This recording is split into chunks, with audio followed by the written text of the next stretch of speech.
맡은 바 최선을 다하고 선배님 말씀 잘 듣고 최선을 다하겠습니다. 그러고 흐뭇해해요. 사람들이 이게 설득이 될 줄 아는데 전혀 설득되지 않습니다. 해커스 잡에서 강의하고 있는 취업의 큰형 김태형입니다. 가장 많이 하는 얘기들이 있어요. 입사업 포부를 물으면 네, 선배님 말씀 잘 듣고 맡은 바 최선을 다하겠습니다. 이건 포부가 아니에요. 그건 뭡니까? 그냥 여러분의 마음가짐이에요. 냉정하게 얘기하면 이런 마음가짐을 가지고 있지 않으면 여러분들은 회사 생활을 할 수 없습니다. 이 질문을 좀 다르게 물어볼게요. 앞으로 우리 회사를 위해서 어떻게 기여할 겁니까? 구체적인 계획이 있나요? 아니면 우리 회사 뭐 하는지 알아요? 우리 회사가 처해져 있는 지금 현재 시장 상황이 어떤지 알고 있나요? 이 질문이에요. 갑자기 머리가 복잡해지죠? 왜냐면 우리 솔직하게 얘기해봐요. 여러분은 이 회사에 대해서 아직 잘 모르거든요. 자, 그래서 이 질문에 대한 답은 일단 버려야 될 거 하나와 여러분이 반드시 지켜야 될 거 하나, 두 가지로 나눠서 얘기할게요. 먼저 버려야 될 건 뭐냐면 추상적이고 막연한 마음가짐, 태도예요. 버리세요. 주어진 일에 최선을 다하고 전혀 공감이 안 돼요. 왜냐면 면접에 온 학생들 10명 중에 9명이 그 얘기를 해요. 그러니까 한 명은 그 얘기를 안 하냐? 아니요. 한 명은 그 얘기를 할 타이밍을 놓친 것 뿐이에요. 다 하는 얘기야. 하지 마. 그러니까 지겨워요. 제가 모의 면접을 할 때도 그렇더라고요. 처음에 이제 한 10명 정도까지는 학생들의 얘기에 귀담아 듣는데 10명 넘어가면서부터 같은 얘기하면 안 들려요. 귀가 피곤해져요. 면접관들은 오전 9시부터 오후 6시까지 하루 종일 면접을 보니 그분들은 어떻게 했어요? 똑같은 말은 할 필요가 없습니다. 그럼 뭘 꼭 지켜야 되냐? 이 질문은 구체적인 계획을 가지고 있냐 아니냐. 그러면 여러분이 구체적인 계획을 어떻게 세울 것인가? 이걸 말씀드릴게요. 먼저 회사부터 분석하세요. 정확하게 얘기하면 이 회사의 어떤 사업에 대해서 여러분들이 어떤 직무에서 일하고 있는지 그걸 찾아보셔야 됩니다. 그걸 찾다가 보면 현재 이쪽 일을 하고 있는 분들이 뭐 해외 시장을 개척했다, 어떤 기술을 개발하고 있다, 어떤 제품을 이번에 도입한다, 이걸 아실 거예요. 거기에서 연장선에서 산업과 시장을 분석하셔야 됩니다. 기업에서 일을 할 때는 당장 물건 파는 데서 끝나는 게 아니라 5년 후, 10년 후에 계획이라는 걸 가지고 있어야죠. 그때 일을 맡길 사람이 여러분이라는 말이에요. 그래서 여러분들은 반드시 기업과 직무, 그 이외에도 산업과 시장에 대한 조사를 토대로 해서 계획을 짜셔야 됩니다. 물론 회사마다 입장이 좀 다른 거는 있어요. 시장에 조금 더 포커스를 맞춰야 되는 기업이 있고 정부의 정책에 포커스를 맞춰야 되는 기업이 있습니다. 시장에 포커스를 맞추는 기업이 바로 대기업 같은 사기업이에요. 왜냐하면 이 기업들은 시장 변화에 따라서 언제든지 변합니다. 최근 롯데는 유통 분야를 축소하기로 했어요. 접는다는 얘기는 아니고 축소한다고 하는데 지금 분위기에서 해외 시장을 적극적으로 공략해야 된다. 중국 진출. 아니요. 중국 시장 접었어요. 롯데뿐만 아니라 이마트도 중국에 대해서는 축소하고 이것 때문에 엄청나게 손해를 봤는데 분위기 파악 못하네? 이런 경우에는 뽑으면 큰일 나겠구나가 돼버리겠죠. 얼마 전에 한국전력공사에서 최근 적자가 1조가 넘는다는 그런 뉴스가 나왔습니다. 그러니까 적자를 줄이기 위해서 어떻게 해요? 전기요금을 올릴까요? 공기업은 정부의 정책을 어떻게 구현하느냐, 이게 핵심이에요. 수익을 창출하는 게 아니라 공익을 실현하는 게 목적이다 보니까 그래서 한전 같은 공기업은 무조건 수익 벌겠다, 그게 아니라 왜 정부가 이런 정책을 세우게 됐고 이런 정책을 어떻게 구현할지 이걸 봐야죠. 공기업 홈페이지의 특징을 좀 보자면요. 진짜 중요한 건 어디에 있냐. 우측 하단에 관련 사이트라고 되어 있는 게 있습니다. 거기를 클릭하시면 이 공기업이 어디에 정책을 실현하려고 하는지 그게 나와 있어요. 예를 들어서 서울교통공사는 서울시 산하에 있죠. 그래서 관련 사이트 클릭하면 서울시가 나와요. 그리고 한국전력공사의 경우에는 산업통상자원부라든지 에너지 관련해서 정부들이 나와요. 거기서 끝나는 게 아니야. 일단 정부 사이트에 들어가면 정부의 장기적인 정책이 나와 있습니다. 그걸 이해하시고 그럼 내가 어떤 방법을 제시할 것인가. 이건 또 다른 문제가 되죠. 이건 진짜 중요한 팁인데 우리가 놓치는 게 있습니다. 한전 직원들이 그걸 직접 연구하진 않아요. 그럼 누가 연구하냐? 한전과 관련된 국책연구기관이 있습니다. 그 연구기관의 자료실에 들어가면 매달 내지는 계절에 한 번씩 개간지 형태로 잡지가 발행돼요. 거기에 연구된 거 다 있어. 여러분들은 입사하셔도 이걸 토대로 해서 사업을 진행할 거예요. 여기까지만 있으면 되잖아요. 이게 왜 제가 팁이라고 그러냐면 안 찾아봐요. 그러면서 뭐라 그럽니까? 다시 원점으로 돌아가서 얘기할게요. 맡은 바 최선을 다하고 선배님 말씀 잘 듣고 최선을 다하겠습니다. 그러고 흐뭇해해요. 사람들이 이게 설득이 될 줄 아는데 전혀 설득되지 않습니다. 기업은 일할 사람을 뽑아요. 여러분들은 구체적인 계획을 제시하고 아 얘는 앞으로 일을 제대로 할 수 있겠구나 라고 설득하셔야 됩니다. 그러면 그게 여러분을 합격으로 이끌 겁니다. 여기까지 정리해 봤습니다. 해커스 잡 좋아요 그리고 구독 꼭 부탁드리겠습니다. 감사합니다. 왜 우리 회사에 지원했나요? 공고 떴으니까 지원했겠죠. 우리가 왜 당신을 뽑아야 됩니까? 그러게요. 벌써 두 번째 시간이네요. 지난 시간에 참 부담스러운 거였는데 이번 시간엔 그 부담스러운 게 시작되는 질문 해보도록 하겠습니다. 바로 지원 동기입니다. 이 지원 동기를 좀 다르게 물어볼게요. 왜 우리 회사에 지원했나요? 공고 떴으니까 지원했겠죠. 우리가 왜 당신을 뽑아야 됩니까? 그러게요. 막상 이러면 할 말이 없어요. 자, 지원 동기에서 여러분이 절대 하면 안 되는 것부터 말씀드리도록 할게요. 회사에 여러분을 끼워 맞추지 마세요.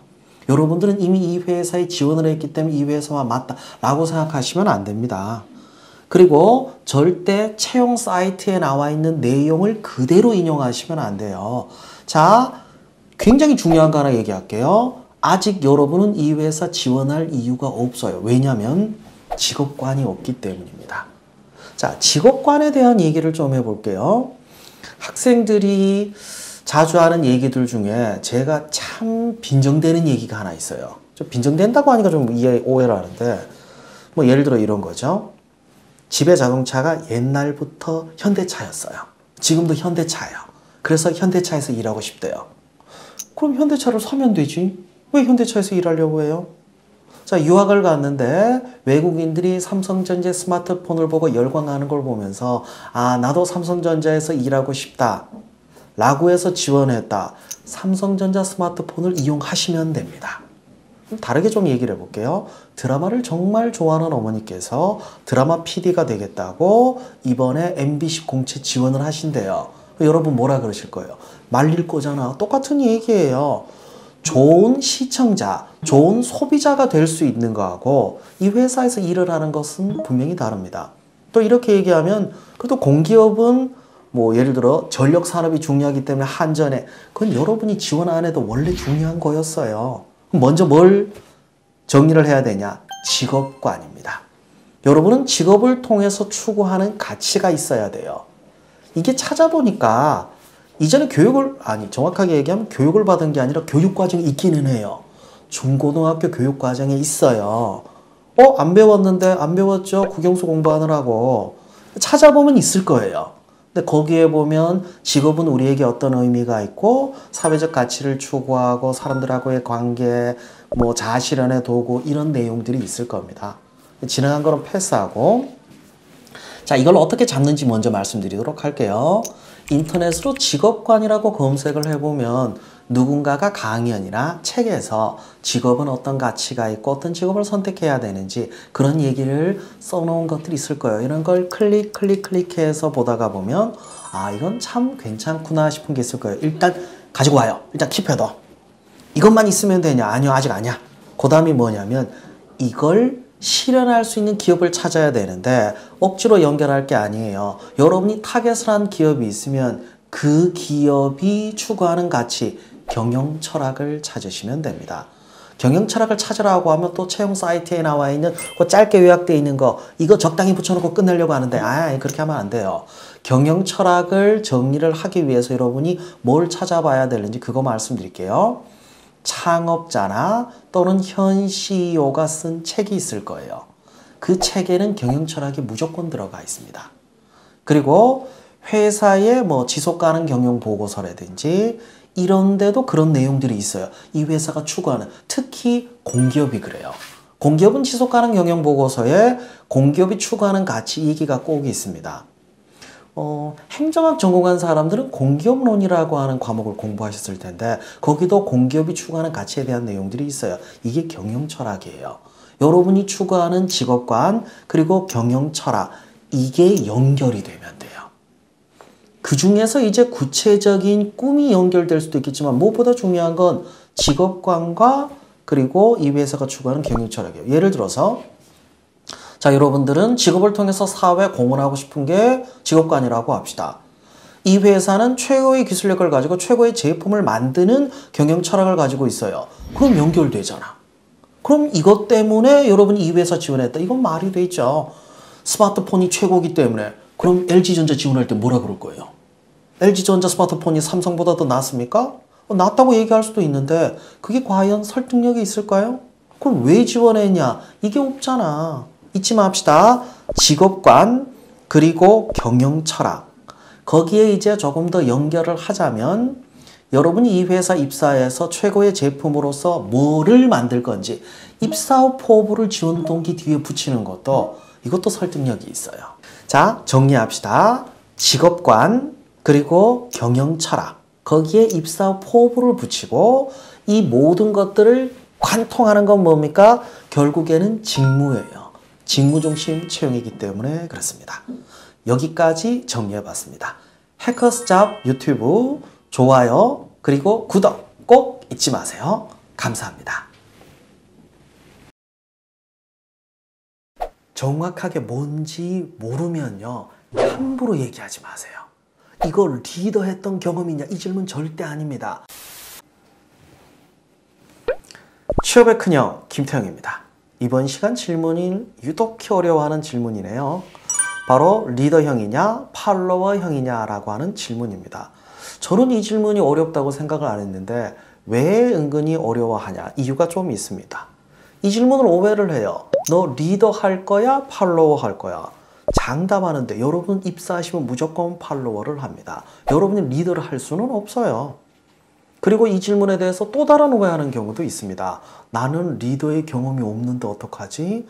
상관이 없습니다. 일단 리더십과 팔로우십에 대한 얘기를 먼저 좀 정리하고 가도록 할게요. 잘 모르는 사람들은 오해를 하는 게 리더십은 리더에게 요구되는 능력이고 팔로우십은 부하 직원들, 구성원에게 요구되는 능력이다 라고 한정져 버립니다. 그 옛날 얘기예요. 조금 정리하자면 과거의 리더십은 리더에게만 한정됐던 게 맞아요. 근데 지금의 리더십은 그렇지는 않습니다. 다른 구성원들에게 긍정적인 영향을 끼쳐서 목표를 달성할 수 있는데 기여하는 힘, 이건 꼭 리더에게만 요구되는 게 아니죠. 그래서 현대 리더십에 대한 개념을 보면 꼭 공유한다라는 표현을 써요. 다시 말해 리더도 가지고 있고 구성원도 가지고 있고 그래야 구성원들이 리더가 없더라도 주체적으로 일을 할 수 있고 리더가 필요 없이 회사가 유기적으로 돌아갈 수 있는, 팀이 유기적으로 돌아갈 수 있는 원동력이 될 수 있잖아요. 팔로우십도 마찬가지예요. 리더가 리더십을 잘 발휘할 수 있게 무조건 따른다가 아니라 능동적으로 따르는 힘입니다. 그러면 리더십과 팔로우십은 대등한 개념이 돼요. 제가 더 헷갈리게 만들어 드릴까요? 리더십, 팔로우십, 서브 리더십, 멤버십의 차이는 뭘까요? 리더십은 얘기했고 팔로우십도 얘기했죠. 서브 리더십은 뭐냐면 중간 관리자에게 요구되는 리더십을 얘기해요. 멤버십은 이걸 포괄적으로 얘기하는 거예요. 다시 말해서 별 차이가 없다예요. 그럼 이건 어떻게 접근하라고? 자, 여기서 중요한 포인트가 있습니다. 너 리더 할 거야? 팔로워 할 거야? 이 질문이 아니에요. 당신의 리더십이 뭐냐? 당신의 팔로우십이 뭐냐? 이걸 먼저 정리하셔야 됩니다. 제가 왜 서번트 리더십을 좋아하냐면 리더를 했던 경험이 있는 친구들이 대부분 하는 얘기가 이거예요. 뭐 소통하고 갈등을 해결하고, 근데 거의 대부분이 뭐냐면 비전을 제시하지는 못해요. 확고한 비전을 제시하고 이끄는 혁신적 리더십으로 갈 수 없다 보니까 주로 하는 게 뭐냐면 희생을 한대요. 남들 대신해서 내가 조금 더 잠 안 자고 내가 조금 더 시간을 할애하고 그 희생의 리더십이 서번트 리더십이에요. 저는 희생했습니다 라고 하는 것보다 희생의 리더십인 서번트 리더십을 발휘했습니다. 이게 더 딱 꽂히거든요. 거기에 조금 더 더할 게 있습니다. 뭐냐면 리더십을 발휘하는 구체적인 방법들이 있어요.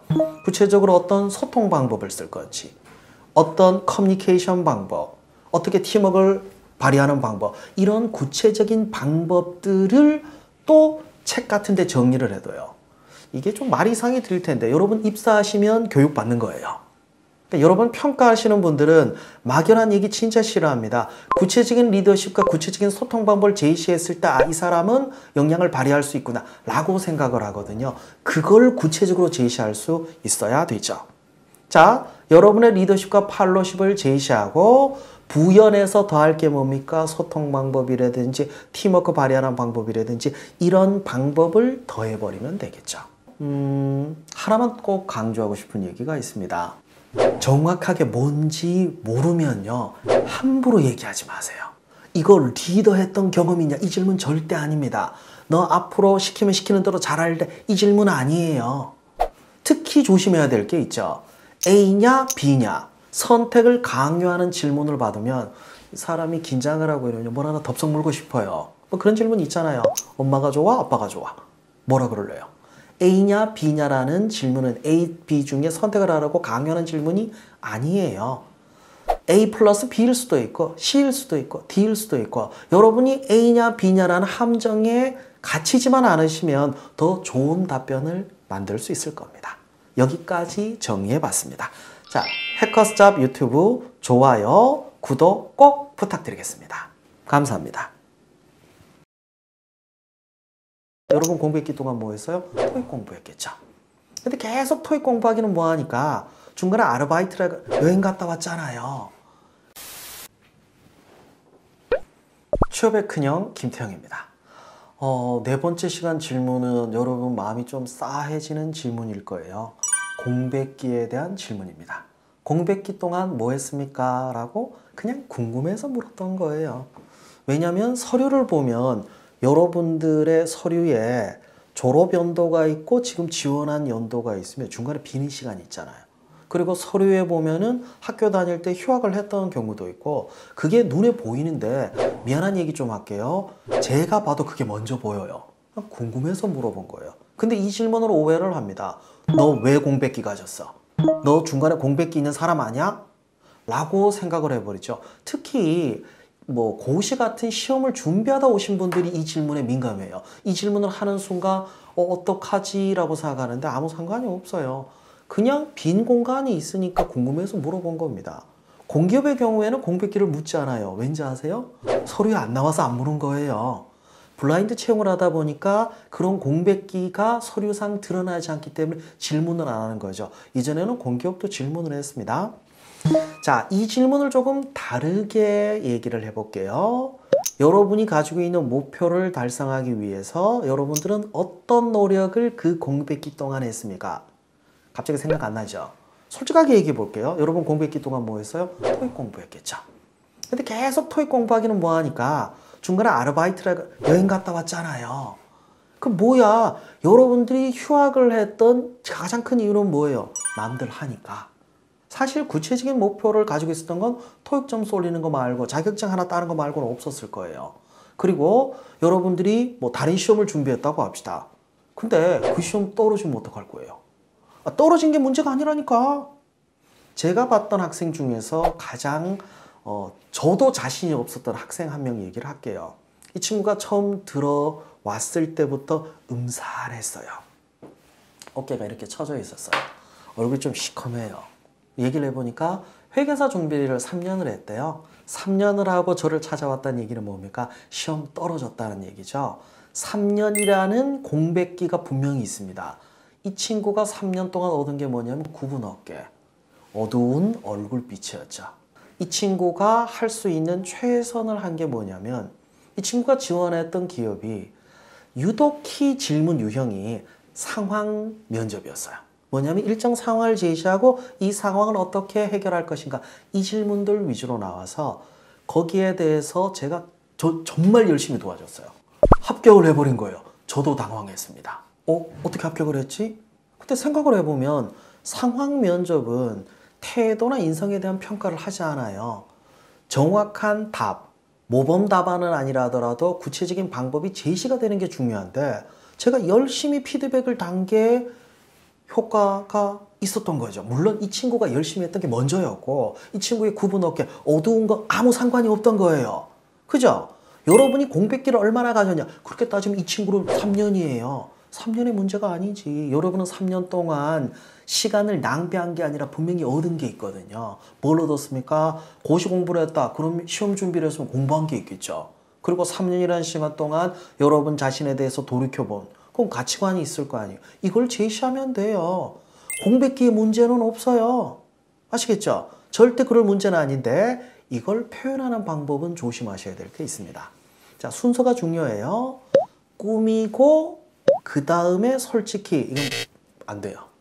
무조건 솔직해져야 되는데 솔직하게 이야기하고 그 다음에 꾸며야 됩니다. 왜 그러냐면 사실 여러분만 공백기 있는 건 아니에요. 여러분 평가할 사람들도 여러분처럼 휴학해봤고요. 다른 시험 준비해봤고요. 공백기 분명히 있습니다. 절대 처음부터 꾸미려고 하지 마세요. 일단 솔직하게 얘기를 하세요. 그거는 서류에 나와 있어. 여러분이 꾸며도 꾸밀 수가 없어요. 그 다음 뭐냐? 의미를 부여하면 되죠. 솔직하게 그리고 의미 있게 이렇게 제시하시면 그걸로 됐어요. 아니 그래도 공백기에 뭐라도 안 했잖아요. 꾸미지 말라니까. 그게 꾸며서 통할 수가 없는 게 여러분이 한 게 거기까지예요. 팩트가 있는 게 꾸며져야지 팩트 없는 걸 꾸밀 수는 없습니다. 여러분 평가할 사람들이 여러분의 머리 꼭대기에 있죠. 그리고 잊지 마세요. 생각보다 그분들이 여러분에게 많은 걸 요구하진 않아요. 공백기는 여러분의 약점이 아닙니다. 자신감을 가지셨으면 합니다. 여기까지 정리해봤습니다. 자, 해커스잡 유튜브 아직도 잊지 않으셨죠? 좋아요, 구독 꼭 체크해주세요. 감사합니다. 마지막으로 하고 싶은 말 있으면 얘기해보세요. 이때 속마음이 어떠냐면 야, 빨리 해. 간단하게 해. 끝나고 나 집에 가게. 이런 느낌이에요. 취업의 큰형 김태형입니다. 오늘 같이 이야기할 질문 별거 아닌데도 은근 부담스러운 질문이죠.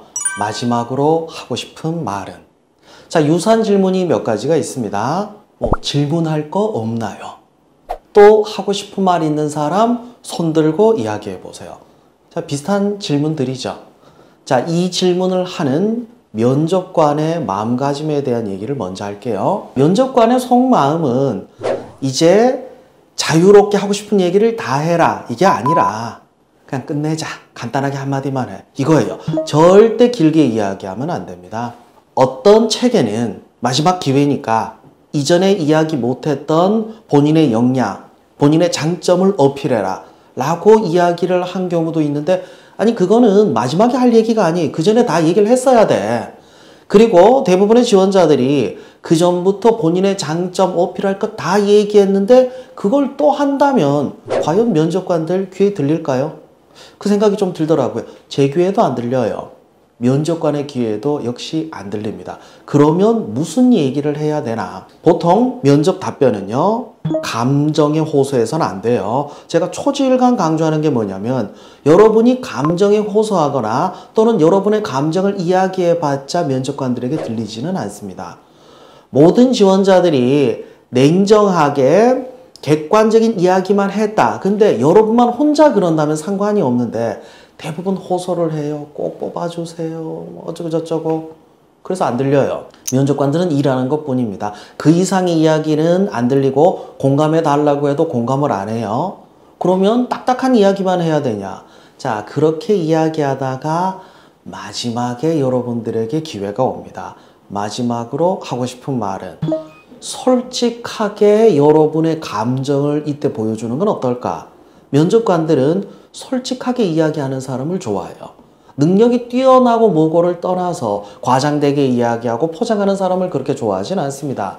그러면 그때 면접 때 여러분이 느꼈던 감정이 있을 거 아니에요. 이거는 미리 짜기가 힘든 게 그때 돼봐야 알아요.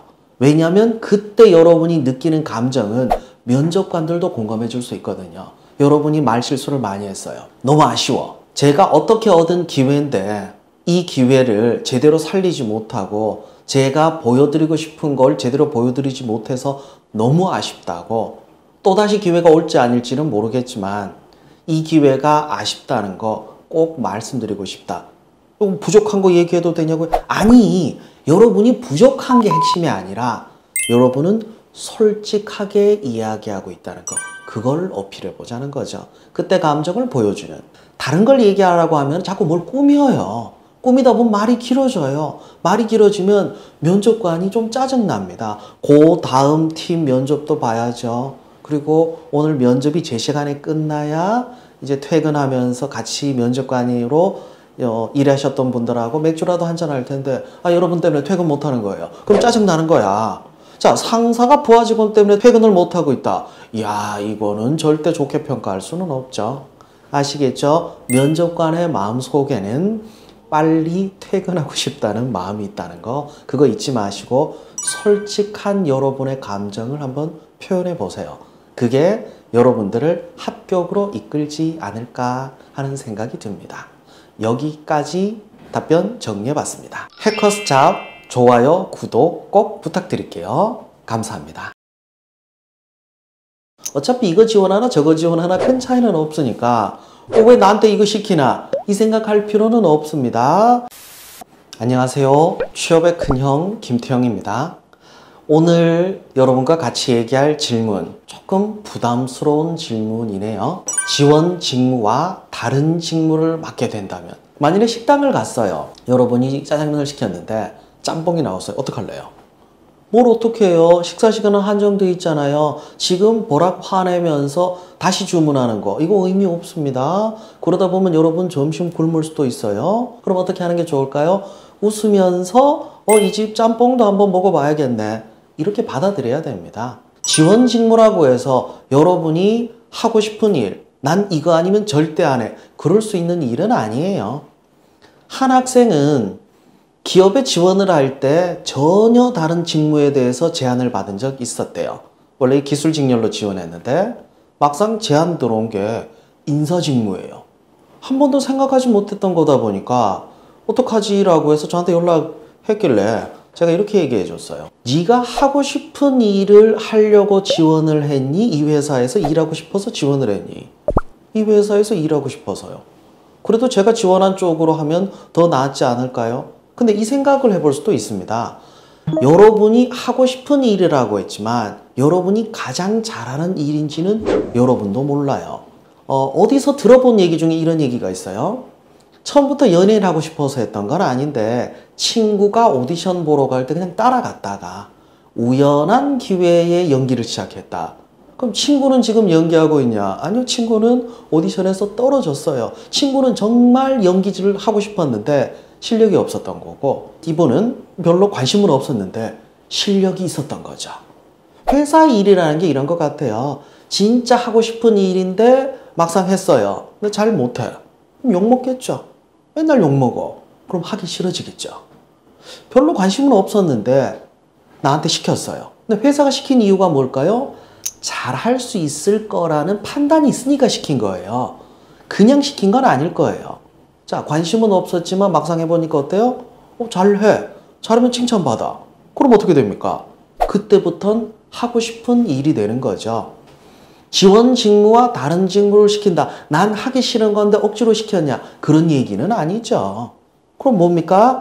내가 모르는 내 역량을 판단해서 나에게 기회를 주는 거예요. 그러면 오히려 또 다른 기회, 또 다른 역량을 찾아볼 수 있는 좋은 기회라고 생각을 할 수도 있죠.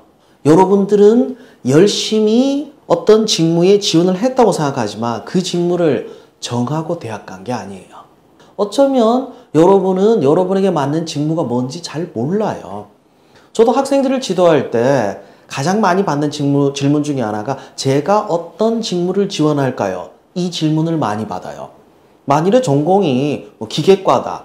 기계과 졸업하고 인사직무 지원할 일은 거의 없는데 그게 아닌 어문 계열이다. 경영학과다. 사실상 사무직과 관련된 인문 계열의 경우에는 뭘 지원해도 제가 볼 때 거기서 거긴 것 같아요. 어차피 이거 지원하나 저거 지원하나 큰 차이는 없으니까 왜 나한테 이거 시키나 이 생각할 필요는 없습니다. 저에게 주어진 좋은 기회라고 생각을 한다. 그래서 앞으로 어떻게 내 역량을 키워갈 것인가, 내 직무 역량을 발전시킬 건가, 이걸 긍정적으로 이끌어갈 수 있겠죠. 절대 부정적인 거 아닙니다. 여러분에게 주어진 기회를 긍정적으로 받아들이는 사람이 오히려 더 이쁘게 보입니다. 세상에는 짜장면도 있고 짬뽕도 있고 울면도 있고 많은 기회들이 있습니다. 그 기회를 경험을 해보게 되면 또 다른 생각들이 들 거예요. 다양성을 선택하시면 여러분에게는 기회가 열릴 겁니다. 자, 여기까지 정리해 봤고요. 해커스잡 좋아요, 구독 꼭 잊지 마시고요. 감사합니다. 저는 지방에서 살았기 때문에 군을 지방에서 뭐 이런 천편일률적인 얘기로는 면접관들에게 확신을 줄 수 없어요. 안녕하세요. 취업의 큰형 김태형입니다. 오늘 이야기할 질문, 듣자마자 갑자기 얼굴이 창백해지는 그런 질문이 아닐까 싶네요. 지방 근무를 명령받는다면 어떻게 할 것인가? 요거 비슷한 질문이 하나 있어요. 오지에서 근무해야 되면 어떻게 할 거냐? 나는 도시에서만 근무하고 싶은데 오지나 지방에서 연고도 없고 외로울 것 같고 하기 싫은데 라는 생각을 하시면 표정이 어두워질 거예요. 표정 관리 잘 하셔야 됩니다. 실제로 지방에 근무할 때 적응을 잘 못하는 사람들이 꽤 있습니다. 그게 여러분이 될지 안 될지는 저도 잘 모르겠어요. 근데 아직은 그런 고민을 할 필요가 없죠. 왜냐하면 아직 입사를 안 했어요. 어떻게 보면 입사하고 나서 할 고민인데 지금부터 할 필요가 없는 그 고민을 시작하면서부터 여러분의 머리는 복잡해집니다. 내가 지방에서 잘 근무할 수 있을까? 그 생각은 지금 하실 필요는 없어요. 일단 합격을 하기 위한 얘기부터 할게요. 이 질문의 의도를 좀 볼게요. 사람이 좋은 환경에서 편한 일만 하면 참 좋겠죠. 근데 그렇지 못한 경우들이 의외로 꽤 많습니다. 뭐 생각도 못했던 오지에서, 그것도 어디 뭐 페루 같은데 거기 출장을 가야 될 수도 있어요. 난 가기 싫은데, 그런 사람 뽑지는 않겠죠.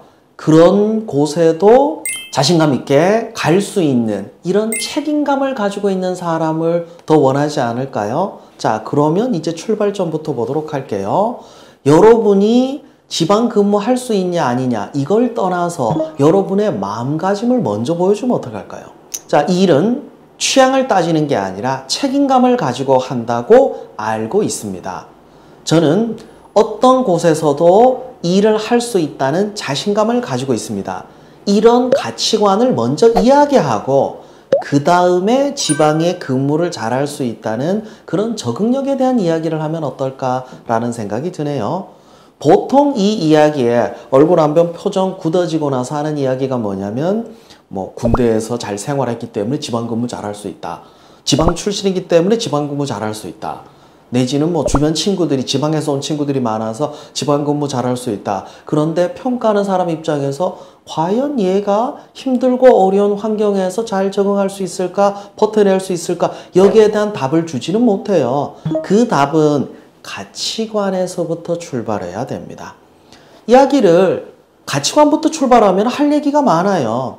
일에 대한 책임감, 일에 대한 관심, 열정, 이런 스토리를 먼저 이야기하고 그 다음에 지방에서 적응을 했던 또는 사람들과 잘 적응할 수 있는 그런 이야기들로 넘어가면 되겠죠. 공공기관들의 경우에는 공공기관이 이전될 때 처음에는 진짜 공공기관만 이전됐었어요. 인프라가 구축이 안 돼 있다 보니까 주변에 시설들이 거의 없었어요. 이제 공공기관이 이전해서 혁신도시가 구축이 되면서 인프라 시설도 충분히 갖춰졌고 회사 내에서도 다양한 프로그램들이 많이 나오기 시작했습니다.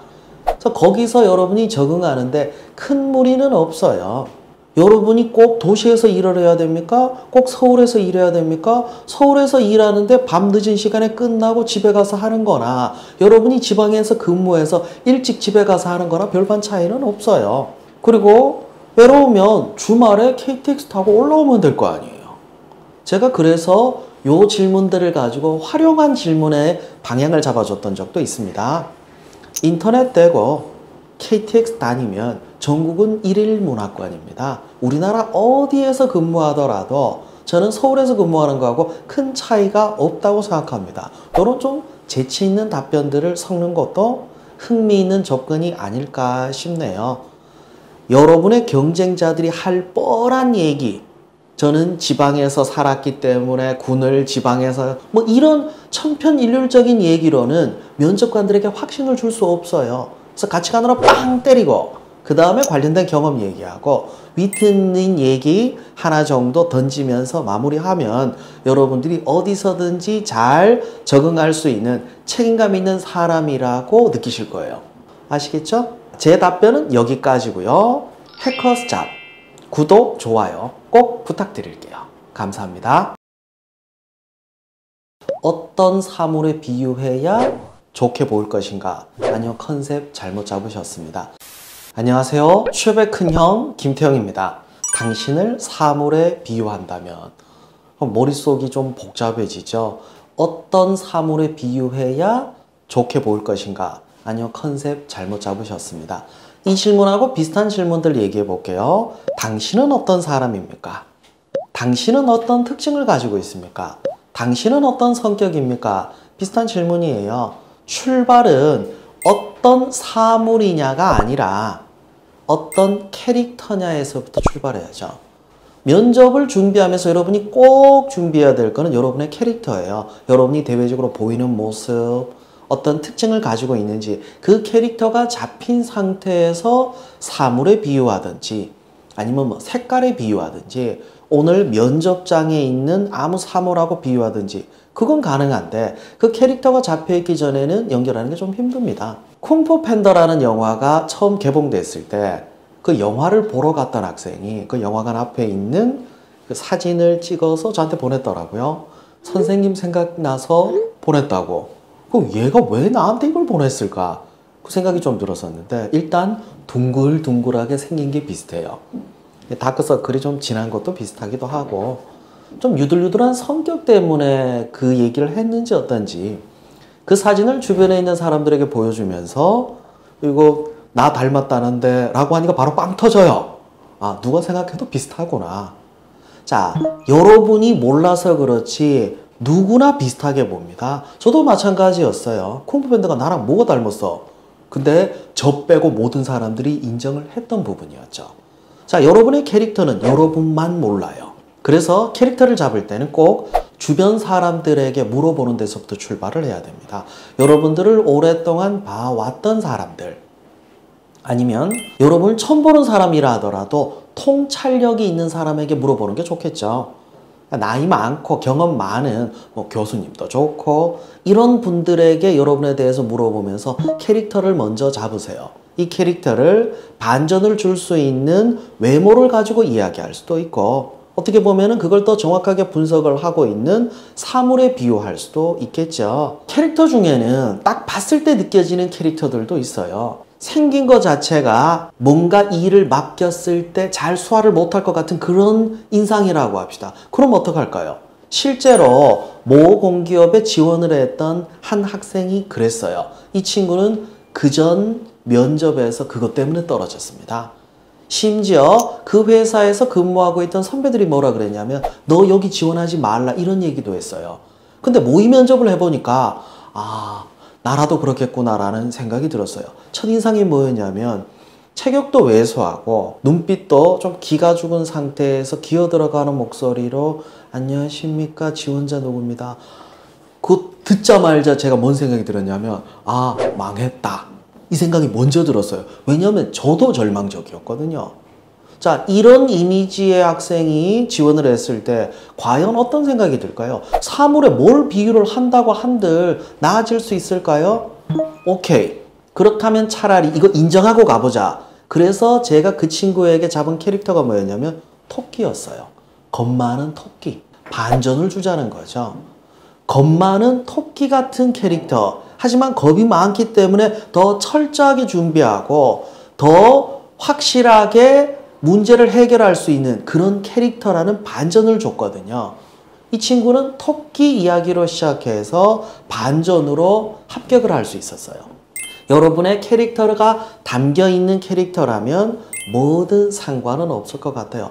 어떤 사물에 비유할까를 고민하기 이전에 캐릭터를 잡으시고 그 캐릭터를 투영할 수 있는 거라면 뭐 동물이 됐던 식물이 됐던 면접장 현장에 있는 뭐가 됐던 상관은 없을 거예요. 여러분을 잘 표현할 수 있을 거라고 믿습니다. 제 답변은 여기까지고요. 해커스잡 구독, 좋아요 잊지 마세요. 감사합니다. 이 말의 핵심은 여러분이 뭘 타고 왔느냐가 아니에요. 여러분들을 편하게 해주기 위해서 면접관이 인사한 겁니다. 안녕하세요. 취업의 큰형 김태형입니다. 자, 오늘은 별거 아닌 질문인데 당황스럽게 하는 질문. 자, 별거 아니라고 분명히 얘기했어요. 면접장까지 어떻게 왔습니까? 뭐 타고 왔습니까? 라고 얘기하면 일단 머릿속에서 다른 생각을 해요. 뭘 타고 왔다고 얘기를 해야 될까? 아니에요. 우리말 중에는 사실은 별 의미 없는 말들도 몇 가지가 있습니다. 식사는 하셨어요? 뭐 얘기가 뭡니까? 안 먹었으면 나랑 같이 먹자 이런 얘기일까요? 아니에요. 그냥 하는 소리예요. 자, 뭘 타고 왔는지를 확인하기 위한 질문이 아니죠. 그냥 여러분들을 좀 편하게 해주기 위한 질문이에요. 뭐 지하철을 타고 왔으면 지하철 타고 왔다고 하면 되고 버스 타고 왔으면 버스 타고 왔다고 하면 돼요. 어차피 정해진 교통수단은 있어요. 뭐 지하철역이 바로 앞이라면은 지하철 타고 왔을 가능성이 크고 버스 타고 올 수도 있고 택시 타고 올 수도 있겠죠. 자, 이런 인사의 목적이 뭘까요? 그냥 친교의 목적입니다. 이 말의 핵심은 여러분이 뭘 타고 왔느냐가 아니에요. 여러분들을 편하게 해주기 위해서 면접관이 인사한 겁니다. 그럼 일단 솔직하게 얘기하세요. 뭐 버스 타고 왔다, 지하철 타고 왔다, 아니면 운전해서 왔다. 뭐 다 얘기해도 상관은 없죠. 근데 중요한 건 뭐냐면 어떤 교통수단이 아니라 친교에 대해서 화답하는 겁니다. 네, 신경 써주셔서 감사합니다. 네, 신경 써주신 덕에 편하게 왔습니다. 조금 더 계획적인 것도 가미해 볼까요? 자, 미리 교통편을 확인해 보니까 지하철이 지금 시간대에는 가장 정확하게 올 수 있어서 지하철을 타고 몇 분에 도착해서 미리 이 본사 건물 쭉 한번 돌아보면서 마음을 좀 다잡고 들어왔습니다. 뭐 이런 얘기도 괜찮죠. 그런데 절대 하면 안 되는 게 있죠. 아버지께서 면접 간다고 하니까 아우 걱정스러워. 그래 내가 이번에 월차 내서 너 태워줄게. 마음 고맙죠. 그래서 타고 왔어요. 근데 이 얘기 그대로 하면 어떤 느낌 들까요? 의존적이고 하나하나 챙겨줘야 되는 이런 사람처럼 비칠 위험이 있죠. 그러면 이 얘기는 살짝 다듬는 게 필요하겠죠. 아버지가 태워주셨으면 그냥 그렇게 얘기하세요. 근데 억지로 또는 일부러 여러분 때문에 태워줬다라고 얘기하면은 좀 그렇다. 그냥 우연히. 때마침 아버지께서 오늘 오프셔서 저랑 같이 면접장까지 와주셔서 참 감사합니다. 요 정도 얘기는 할 수 있는데 이것조차도 억지로 꾸며서 뭐 아버지 얘기 다 빼고 저 지하철 타고 왔습니다. 또는 뭐 KTX 타고 와서 택시 타고 왔습니다. 이렇게 얘기하면 계속 여러분 마음속에 앙금이 남아있을 거예요. 면접 때는 기본적으로 솔직하게 얘기하려고 해야지 너무 많이 꾸며버리면 그 생각이 여러분의 생각을 자꾸 가둬요. 자, 친교 목적으로 하는 이야기예요. 가식적으로 얘기할 필요는 없습니다. 일단 솔직하게 얘기해야 돼. 부정적인 부분이 있으면 그것만 살짝 각색하세요. 핵심은 뭐라고 했죠? 면접관이 여러분에게 배려해 줬으니까 여러분이 감사한 마음을 보여주시면 됩니다. 그러면 기분 좋게 면접이 시작될 거예요. 아시겠죠? 여기까지 정리해 봤습니다. 해커스잡 좋아요, 구독 잊지 마세요. 그리고 면접의 기술을 열심히 검색해 보시면 여러분이 원했던 그 답들이 있을 거예요. 잘 찾아서 활용하도록 하세요. 감사합니다. 이 일 옆 사람보다 잘할 수 있나요? 자, 이 질문의 핵심을 제가 두 가지 키워드로 말씀드릴게요. 첫 번째 키워드는 안녕하세요. 취업의 큰형 김태형입니다. 오늘 질문은 여러분들 정말 부담스러운 질문일 거예요. 이 일 옆 사람보다 잘할 수 있나요? 라고 물으면 여러분은 뭔 생각을 할까요?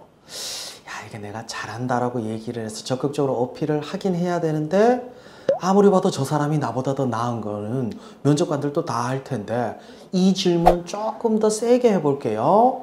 오늘 요 면접장에 있는 5명 중에 1명만 합격해야 된다면 누구를 선택할까요? 당연히 여러분이라고 그러겠지만 얘기를 하다 보면 여러분도 알아요. 누가 보더라도 저 사람이 더 잘하는 거. 그럼 다르게 얘기할게요.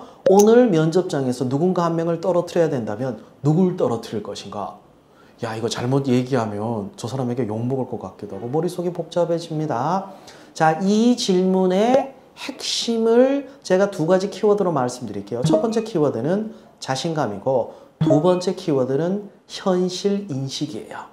여러분들이 합격하려는 의지를 보여준다면 당연히 여러분이 합격하고 싶다, 여러분은 떨어지면 안 된다라고 얘기하는 게 맞겠죠. 하지만 누가 보더라도 저 사람이 더 낫다면 그 사람을 인정하는 것도 필요합니다. 2가지를 섞어 볼게요. 오늘 면접장에서 제가 객관적으로 평가했을 때는 2번 지원자가 저보다 직무 분야에 대한 지식과 경험이 더 많으신 건 확실합니다. 그래서 객관적으로 보자면 저분이 더 나을 수도 있겠죠. 하지만 그걸 채울 만큼의 역량은 부족하다 하더라도 열정이 가득하기 때문에 제가 더 잘할 자신이 있습니다. 섞으세요. 누구 1명을 떨어뜨려야 된다면 누구 선택할 거예요? 자, 누구나 다 합격을 하려고 하는 열정을 가지고 올 겁니다. 저만큼이나 다른 분들도 그렇기 때문에 혹시나 기분 나쁘실까 봐 먼저 사과드립니다. 하지만 객관적으로 평가하는 것도 필요한 것 같습니다. 다른 분들을 포함해서 직무 경험이 그나마 좀 부족하신 분이 4번 지원자이기 때문에 굳이 1명을 선택하라고 하면 저는 4번 지원자를 선택하겠습니다. 일처럼 해버리세요. 이걸 가지고 감정을 개입시켜버리면 여러분도 머리가 복잡해지고 능력 떨어지고 감정에 치우친 사람처럼 비춰버릴 위험이 있거든요. 아시겠죠? 당황하지 마세요. 여러분 떨어뜨려야지 라고 작정하고 하는 질문 절대 아닙니다. 면접관은 여러분에게 호의적이에요. 아니, 면접관이 나한테 인상 쓰고 있던데. 아니, 그게 여러분 때문에 인상 쓴 건 아니에요. 그냥 지쳐서 그래요. 사람이 지치면 표정이 없어져요. 그리고 힘들어서 그래요. 아니면 원래 그런 표정인 분일 수도 있습니다. 긍정적으로 생각하세요. 면접관들은 여러분에게 호의적입니다. 자, 한 번 더 강조하겠습니다. 자신감과 현실인식, 이 둘의 균형점을 찾으시면 좋은 답변이 나올 겁니다. 자, 여기까지 정리해 봤고요. 해커스잡 좋아요, 구독 잊지 마세요. 그리고 면접의 기술은 면접 때만 검색하는 거 아닙니다. 평소에 심심하실 때 면접의 기술 검색해서 유용한 팁을 챙겨두세요. 면접은 하루아침에 준비되지 않습니다. 감사합니다. 집에서 거리가 먼데 어떻게 출근할 건가요? 합격하고 나면 그때 준비하겠다. 늦었어요. 합격하기 전에 나는 여기서 어떻게 일할지에 대한 계획까지 가지고 있었어야지. 안녕하세요. 취업의 큰형 김태형입니다. 자, 오늘 질문 좀 당황스러운 질문이네요. 집에서 거리가 먼데 어떻게 출근할 건가요? 그러면 여러분 머리 또 복잡해지겠네요. 우리 집에서부터 본사까지 너무 먼데 이건 출퇴근할 거리가 아니네. 당연히 회사의 사택을 이용하다든지 아니면은 회사 근처에 숙소를 잡겠죠. 그 계획이 먼저 수립이 돼 있었어야죠. 합격하고 나면 그때 준비하겠다. 늦었어요. 합격하기 전에 나는 여기서 어떻게 일할지에 대한 계획까지 가지고 있었어야지. 그 준비가 되어 있냐 아니냐를 확인하는 질문이라고 보시면 됩니다. 여러분에게 입사 후 포부를 묻지 않더라도 입사 이후에 어떠한 구체적인 준비를 할 것인가, 이 계획이 필요하죠. 그래서 저는 인턴 있죠. 전환형 인턴. 전환형 인턴 준비하시는 분들에게도 꼭 그 얘기를 해요. 여러분이 인턴을 3개월 한다. 그럼 3개월 동안 어디서 생활하고 어떻게 생활할지 계획을 다 짜라고 해요. 근데 면접을 준비하고 있는 여러분도 마찬가지입니다. 회사 근처에 당연히 숙소가 있어야겠죠. 왜 그럴까요? 자, 이게 지금 핵심 내용입니다. 여러분이 자기 관리를 어떻게 할 건지 그 기준을 제시해야죠. 저는 직장 생활을 할 때 시간 관리를 중요하게 생각을 합니다. 그래서 출퇴근 시간에 많은 걸 할애를 안 하는 게 맞다고 생각을 해서 가능하면 회사 가까이에 제 집을 따로 준비하려고 합니다. 뭐 집에서 가까우면 집에서 가깝기 때문이라고 해야지 뭐 부모님하고 같이 있으면 편하니까 이런 식의 개인적인 얘기를 해서는 안 돼요. 계획적이고 준비된 그리고 관리를 잘하는 사람이라는 걸 비춰주는 게 핵심. 그걸 위해서 집 가까이에 숙소를 잡는다든지 조금 더 들어가서 미리 검색 좀 해보는 것도 좋은 방법이죠. 뭐 요즘은 네이버나 이런 포털 사이트에 잘 되어 있다 보니까 어디 근처에 뭐 전세 또는 월세 이런 것도 알아보면서 좀 더 위트 있게 얘기할 때 회사 근처에 전세 가격이 어느 정도 형성이 되어 있고 월세 가격이 어느 정도 형성이 되어 있기 때문에 그래서 저는 아마 지금 보증금이 부족하기 때문에 처음에는 월세로 시작을 하지 않을까 생각합니다. 이런 말을 살짝 붙여주면 어떤 느낌 들어요? 아, 얘는 진짜 우리 회사 와고 싶어서 제대로 준비한 애구나. 이 생각까지 들잖아요. 너무 교묘했나요? 아니에요. 계획하고 준비한 게 바탕이 되면 여러분은 자기 관리 잘하고 준비된 사람처럼 보이지 이게 그렇게 뭐 꾸민 것처럼 안 보여요. 근데 현장에서 즉흥적으로 생각한 걸 가지고 이야기하면 그건 진짜 꾸민 걸로 보입니다. 만일에 현장에서 꾸몄는데 꾸민 거 티가 안 나잖아요. 배우들 중에도 그런 사람들이 있어요. 즉흥적인 애드리브를 했는데 너무 좋아서 감독이 좋아하는 이런 배우들도 있습니다. 그럼 연기를 했어야지. 여러분들은 연기력은 없어요. 그래서 이런 질문들에 대한 답도 미리 한번 준비해 보시면 여러분들을 어필하는 그런 답변으로 이어질 수 있을 거예요. 아시겠죠? 자, 여기까지 해커스잡 좋아요, 구독 꼭 눌러주시고요. 면접의 기술 검색 열심히 하셔서 유용하게 활용하셨으면 합니다. 감사합니다.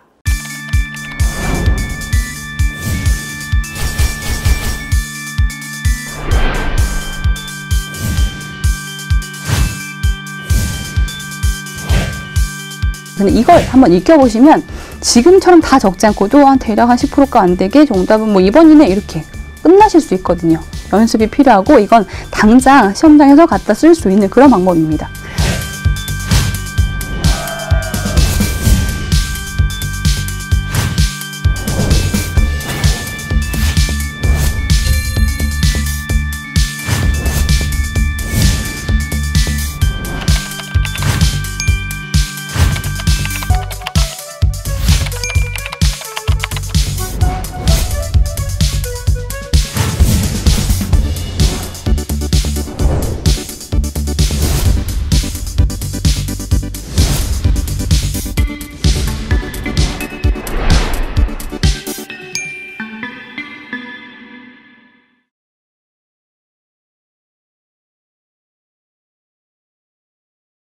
최근에 화낸 적 있나요? 말을 억지로 만들지 않고 여러분이 감정 컨트롤 잘하는 사람인 걸로 만드는 방법 말씀드릴게요. 일단 아침부터 저녁까지 면접 생각만 하는 취업의 큰형 김태형입니다. 자, 면접관이 여러분께 마지막으로 울었던 적이 언제입니까? 라는 질문을 하면 여러분은 어떤 생각을 먼저 떠올립니까? 진짜 울었던 적이 있는지를 생각하겠죠. 아니면 울었던 적이 없는데 어떡하지? 라는 생각을 할 수도 있어요. 조금 다른 질문 해볼게요. 최근에 화낸 적 있나요? 그럼 다시 또 그럴 거예요. 내가 화낸 적이 언제였지? 근데 딱히 화낸 적 생각 안 나.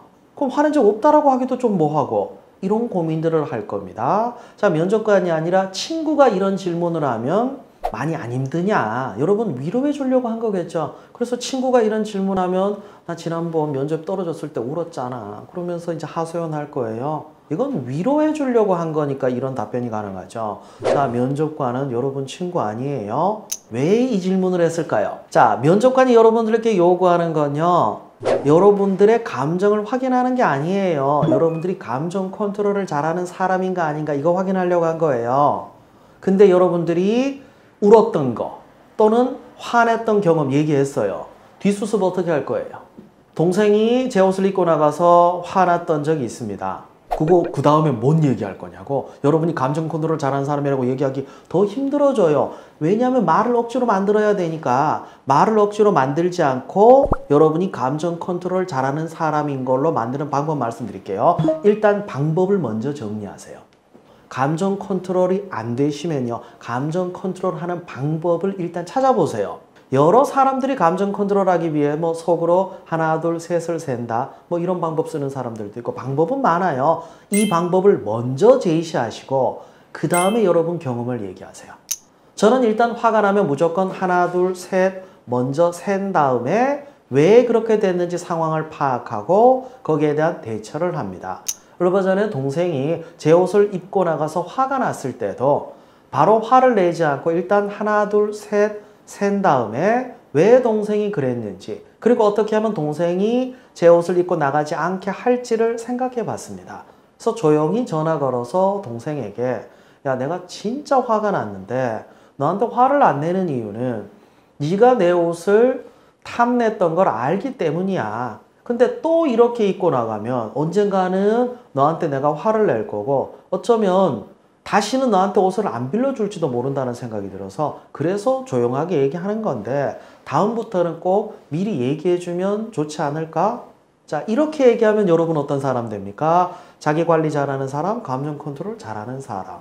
하지만 경험, 생각나는 대로 그대로 얘기하면 어떤 사람? 감정적인 사람, 자기 관리 못하는 사람, 결국 일 못하는 사람, 부정적인 평가. 야, 별거 아닌데도 여러분에 대한 평가가 나눠질 수도 있겠죠. 잊지 마세요. 경험에 대해서 이야기할 때 감정을 먼저 떠올리지 마세요. 방법을 먼저 정리해 놓고 그 방법을 적용한 경험을 제시해서 여러분을 어필하세요. 아시겠죠? 해커스잡 좋아요, 구독 잊지 마시고, 그리고 면접의 기술 계속해서 좋은 답변 올릴 테니까 잘 활용해 보세요. 면접의 기술은 면접 때만 활용하는 게 아닙니다. 미리미리 준비할 때 이용하는 거예요. 감사합니다. 여러분들에게 도전 정신은 어떤 의미를 가지고 있죠? 도전의 정의부터 명확하게 하세요. 우린 사실 그렇게까지 도전을 하지 않습니다. 안녕하세요. 취업의 큰형 김태형입니다. 여러분들은 살면서 도전해본 경험이 있나요? 우린 사실 그렇게까지 도전을 하지 않습니다. 저도 다른 사람들이 봤을 때 도전이라고 생각하더라도 제 스스로 도전이라고 생각해 본 게 많지는 않거든요. 그렇게 인생을 리스크를 안고 사는 편은 아니어서 그렇죠. 도전의 정의부터 명확하게 하세요. 그게 바로 가치관입니다. 도전에 대한 정의를 명확하게 하지 않으면 그냥 힘들었던 거 얘기예요. 여러분이 힘들었던 거지 그걸 들어보는 사람이 여러분이 도전 정신을 가지고 있다고 생각하지는 않을 거예요. 일단 가치관이 먼저 나와야 됩니다. 자, 그러면 도전했던 경험에서 가치관은 뭘 요구할까요? 바로 도전 정신이죠. 여러분들에게 도전 정신은 어떤 의미를 가지고 있죠? 힘든 걸 이겨내는 그런 용기일까요? 남들이 가지 않는 길을 개척하는 용기일까요? 여러분이 한 경험 자체가 얼마나 도전적이냐, 이걸로 평가하기는 힘들어요. 자, 처음으로 편의점 알바를 했어요. 에이, 편의점 알바야 누구나 다 하는 거 아니야. 그럴 수도 있겠지만 한 번도 해보지 않았는데 그것도 어떻게 해야 되는지 아무도 가르쳐 준 적도 없고 막막한 가운데 내가 용기를 내서 시작했다면 그러면 그것도 도전이라고 할 수 있겠죠. 자, 평가의 기준을 좀 보도록 할게요. 해외 파병 10점, 군대 5점 이런 식으로 평가를 안 하거든요. 아, 이 친구는 어렵고 힘들더라도 도전 정신을 가지고 이겨낼 수 있는 사람이구나, 이걸 평가한단 말이에요. 우리가 도전 정신을 그렇게 명확하게 몰라요. 설명하기가 힘들어. 강연자들 있죠. 위대한 도전을 했던 사람들이 주로 강연을 많이 해요. 그 사람이 얘기하는 도전 정신의 정의를 가지고 와요. 인터넷으로 검색해 봅시다. 도전 정신이라고 하면 관련돼서 책 쓴 사람들도 많아요. 거기에 대해서 뭐라고 설명을 해. 그 한 문장. 여러분이 만일에 도전과 관련된 경험을 자기소개서로 쓰려고 하면 못해도 2문장 이상은 있어야 돼요. 면접용은 짧아도 돼요. 한 문장만 딱 가지고 와요. 앞에 땅 치고 그 다음 뭐합니까? 여러분이 왜 이게 그 도전 정신과 관련된 경험인지 그걸 얘기를 해야죠. 제가 경험에 대해서 얘기를 들었을 때 일단 답답해지는 경험담들이 있어요. 이러이러한 경험이 있습니다. 도전했던 적이 있습니다. 할아버지가 옛날 얘기해 주시던 약간 그런 느낌 들어요. 전혀 도전 정신 느끼지를 못합니다. 자, 경험에 집착하지 마세요. 우리가 가지고 있는 경험은 별거 아닙니다. 도전 정신을 기반으로 해서 도전적인 삶을 살아온 것만으로도 충분히 도전 정신을 가지고 있는 사람으로 평가받을 수 있으니까요. 제가 남들이 하지 않았던 걸 할 때는 겁이 없었던 것 같아요. 학교 졸업하기 전에 벤처기업에 입사했던 적도 있었는데 솔직하게 얘기할게요. 아무 생각이 없었어요. 자기 아는 분이 벤처기업 하려고 하는데 너 한번 일해볼래? 소개시켜줄게. 한번 해보죠 뭐. 입사하고 일주일 만에 저 마케팅 2팀 팀장 됐어요. 도전하는 사람만이 기회를 얻을 수 있습니다. 저는 도전을 통해서 제 삶을 개척해 왔습니다. 가장 대표적인 사례가 일주일 만에 마케팅 2팀 팀장 달았던 벤처기업 입사였습니다. 핵심은 뭡니까? 경험이 아니야. 도전 정신이지. 그러면 방금 제가 제시했던 도전 정신에다 여러분의 경험을 붙여봐요. 그럼 여러분도 도전적인 사람으로 보여요. 자, 두 가지식으로 가치관 때린다. 근데 가치관이 정리가 안 돼 있다. 검색을 하든지 유튜브에서 찾아서 한 문장을 붙인다. 그리고 적절한 여러분의 경험을 붙인다. 거기까지만 하세요. 도전 정신에 대한 이야기였습니다. 해커스잡 구독, 좋아요 잊지 마세요. 그리고 면접의 기술 다른 영상들도 한번 검색해 보세요. 진짜 면접 갔던 친구들이 그 영상 도움 많이 받았다고 하니까 심심할 때 검색해서 영상 보는 거 잊지 마세요. 너는 어떤 삶을 살아갈 것인가? 누구를 존경해야 될까? 이순신 장군, 세종대왕. 나도 이런 삶을 살아야지. 안녕하세요. 취업의 큰형 김태형입니다. 이번 질문은 롤모델 혹은 존경하는 사람이 누구인가 라고 하는 질문입니다. 이 질문 받으면 보통 머릿속에 먼저 사람을 떠올리려고 해요. 누구를 존경해야 될까? 이순신 장군, 세종대왕. 부모님을 존경합니다. 왜? 저를 사랑하니까요. 그건 여러분이 사랑하는 이유지 존경은 아니죠. 롤모델은 내가 지표로 삼는 사람이란 뜻을 가지고 있습니다. 너는 어떤 삶을 살아갈 것인가? 그게 반영된 사람이 롤모델이고 그게 반영된 사람이 존경하는 사람이 돼야 되지. 존경할 만한 가치가 있는 사람.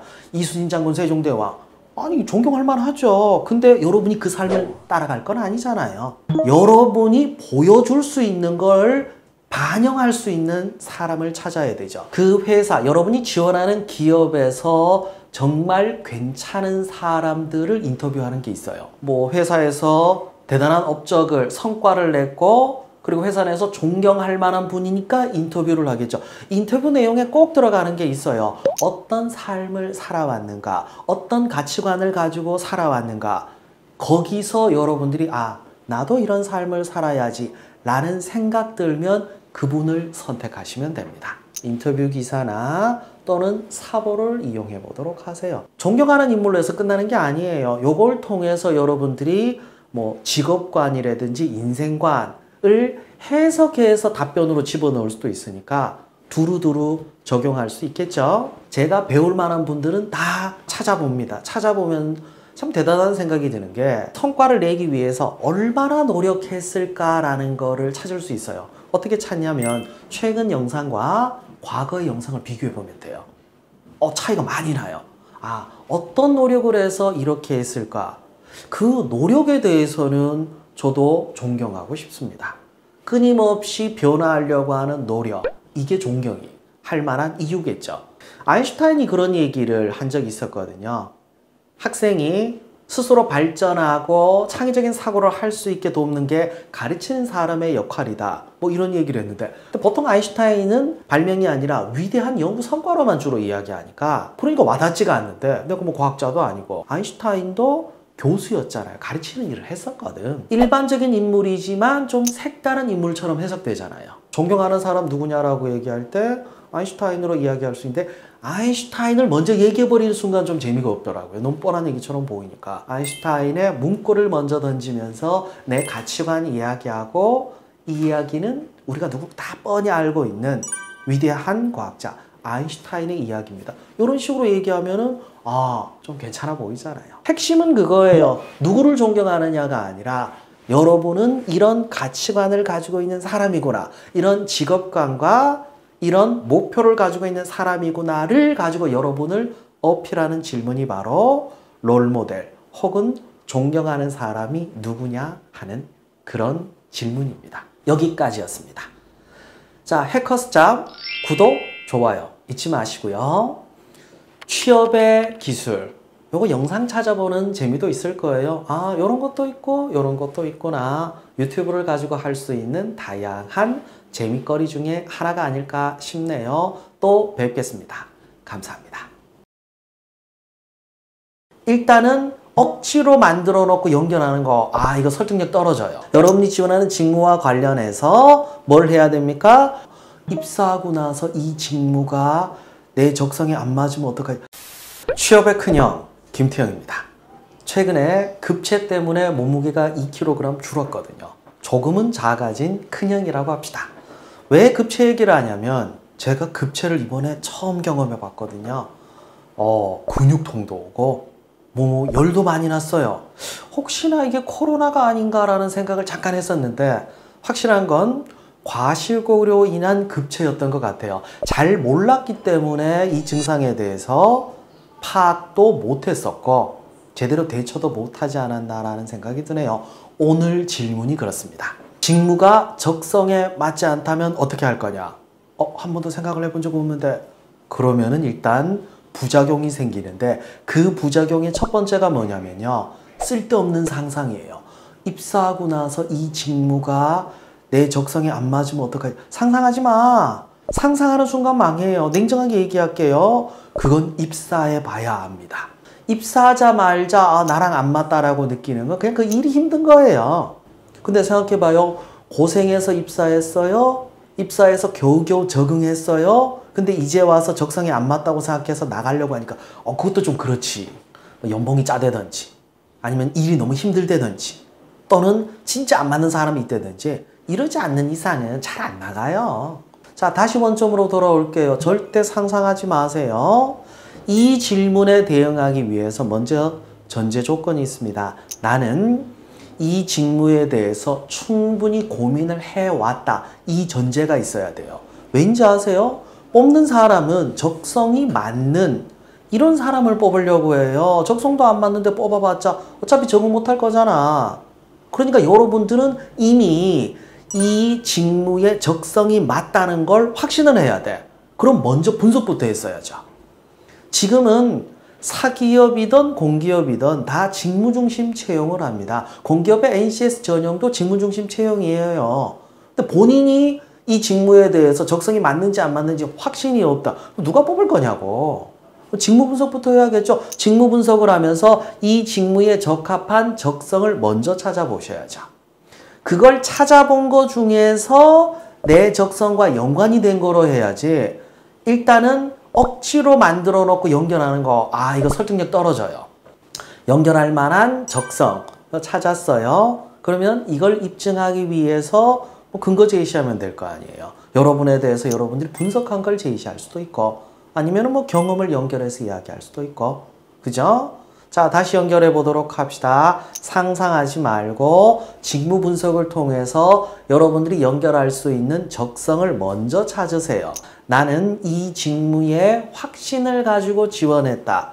이게 핵심이에요. 그래야 평가하시는 분들이 얘는 이 직무를 잘할 수 있겠구나. 저는 제 일이 적성에 맞는 것 같아요.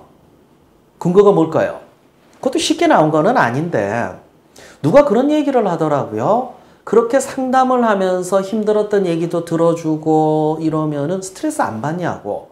사실 상담을 하는 사람들도 상담을 받아야 돼요. 왜냐면 상담받는 것 자체가 스트레스가 엄청납니다.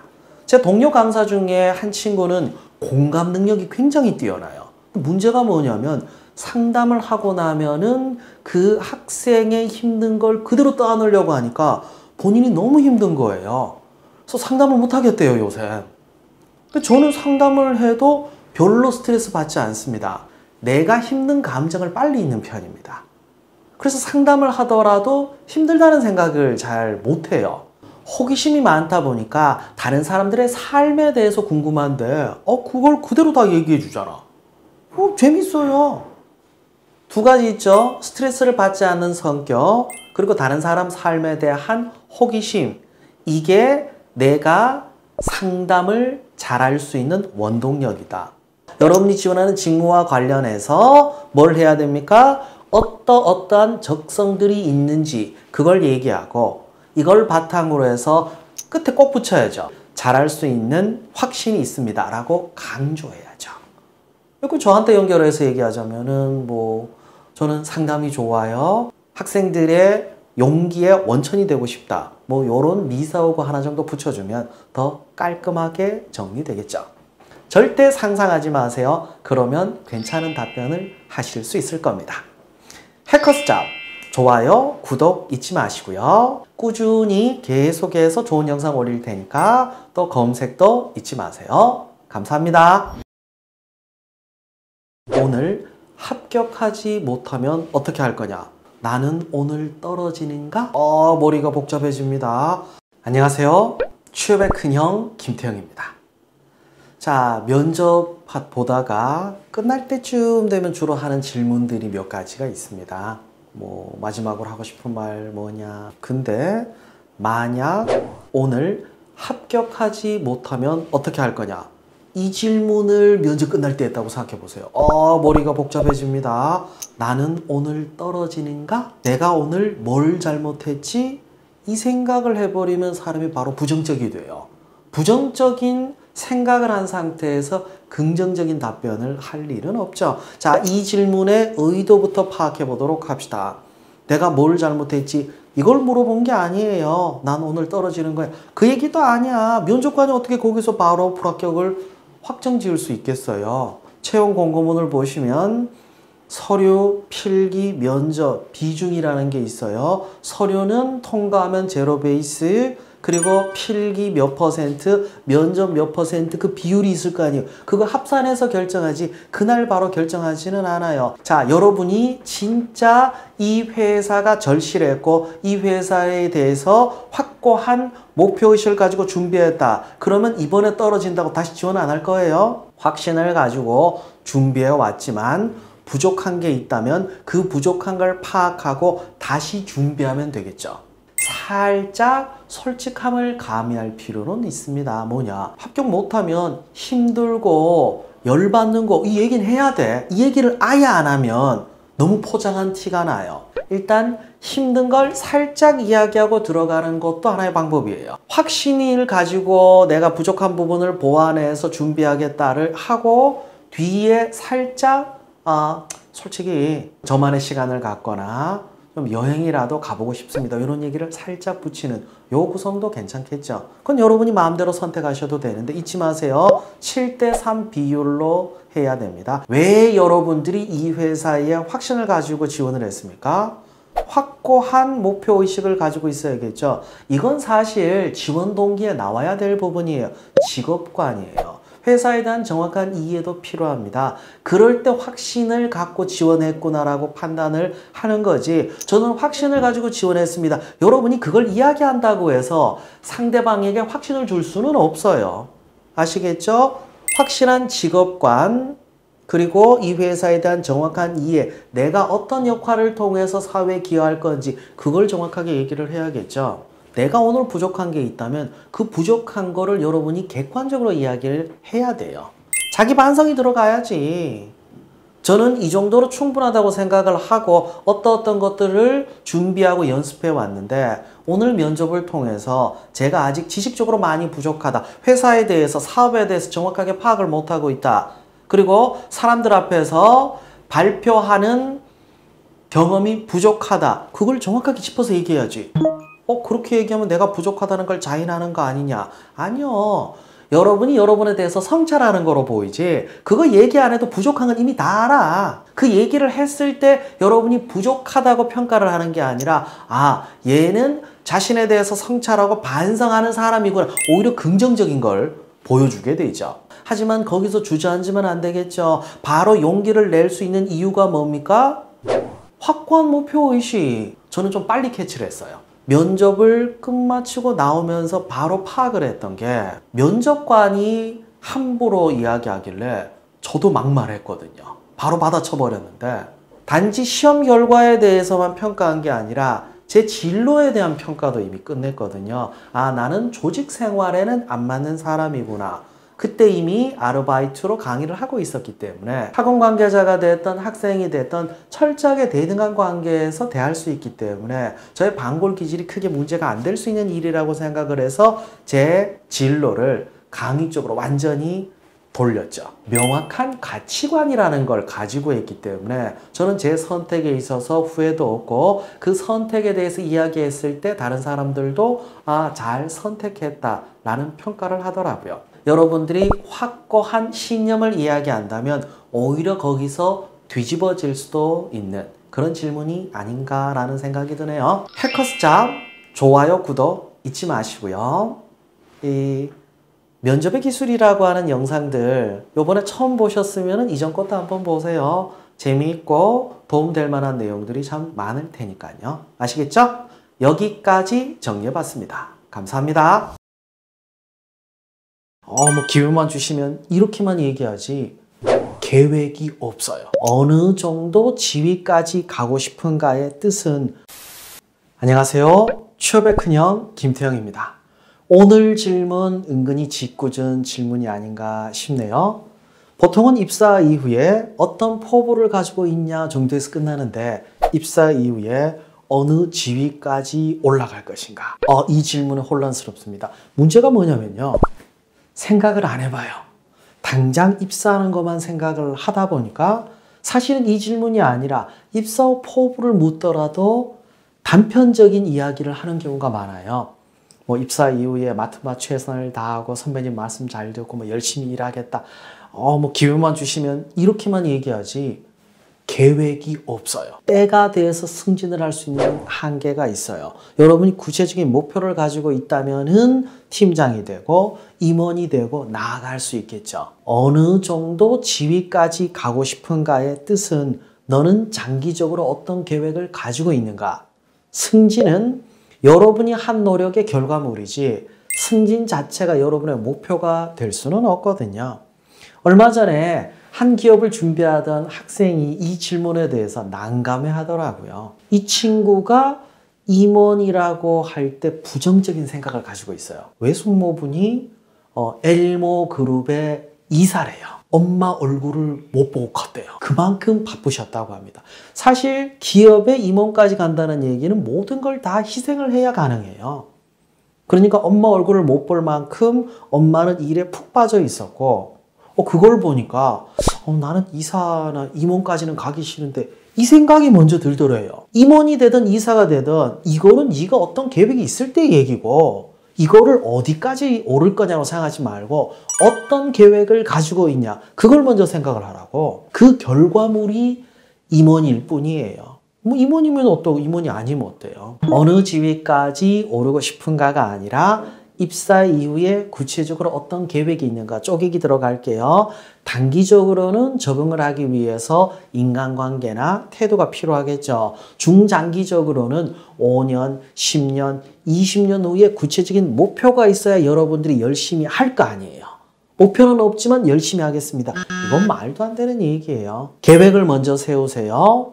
계획을 세우기 위해서는 여러분이 아는 게 있어야 됩니다. 현재 이 기업의 상황, 앞으로 이 기업의 미래, 이 기업의 미래는 이 기업에 속해 있는 산업군의 미래와 연관이 돼 있죠. 예를 들어서 식품 관련된 기업이다. 그럼 뭘 봐야 됩니까? 식품 산업의 변화와 미래를 봐야죠. 공기업이다. 그럼 뭐예요? 정부의 정책을 봐야죠.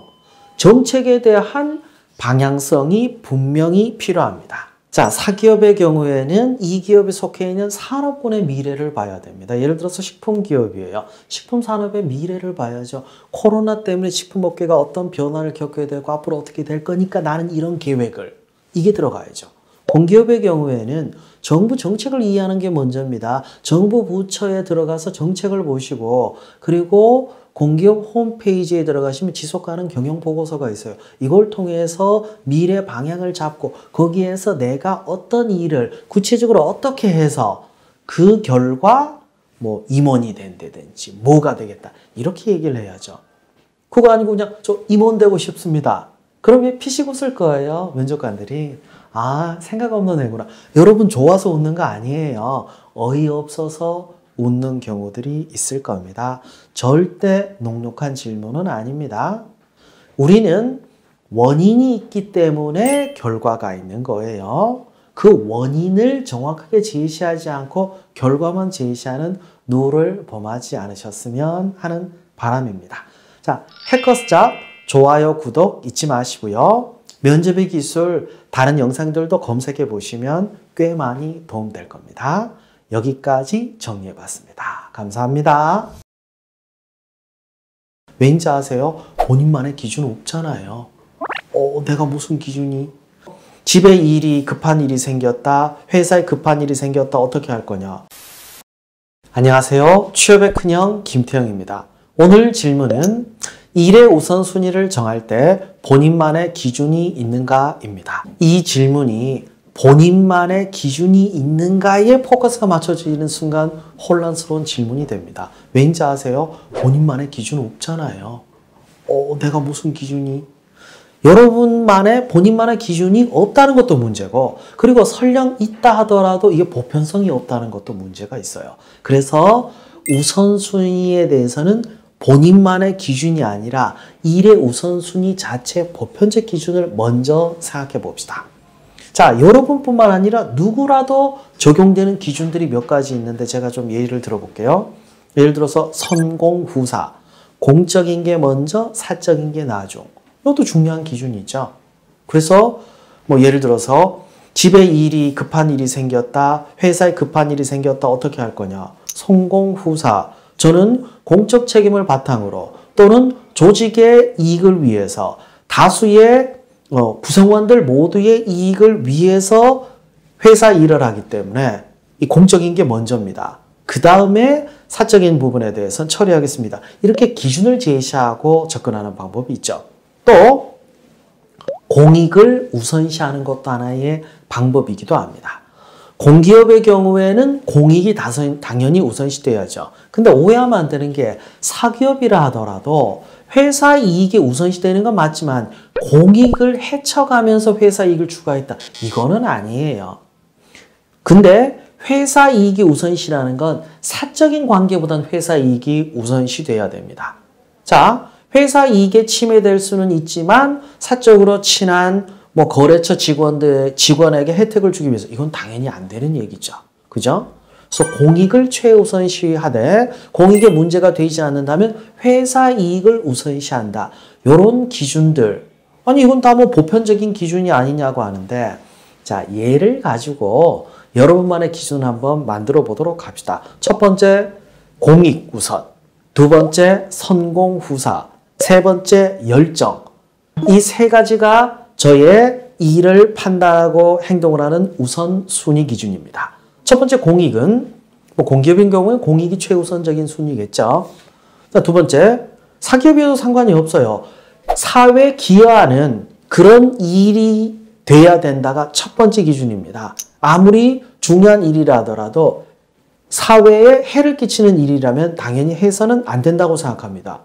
오해하면 안 됩니다. 사기업도 마찬가지입니다. 내가 회사 이익을 위해서 사회에 해를 끼치는 행위를 하면요. 단기적으로는 괜찮을지 모르지만 장기적으로는 회사에 더 해를 끼치는 행위예요. 사기업이라 하더라도 절대 공익에 해를 끼치는 행위를 해서는 안 됩니다. 그리고 선공후사, 회사 이익 내지는 공적인 일이 사적인 관계보단 우선시돼야 된다. 그리고 마지막으로 열정은 제가 최선을 다하고 열정을 발휘할 수 있는가, 이 세 가지 기준이 저의 우선순위 기준입니다. 그러면 여러분만의 기준이 되잖아요. 자, 이 질문에 대해서 일단 자신만의 기준이라는 함정에 빠지면 안 된다는 거, 그리고 보편적인 기준을 만들 때 이 보편적인 기준을 하나, 둘, 셋 이런 식으로 체계화해서 만들어서 여러분만의 기준으로 답한다면 면접관들은 일을 똑부러지게 제대로 할 수 있는 직원이구나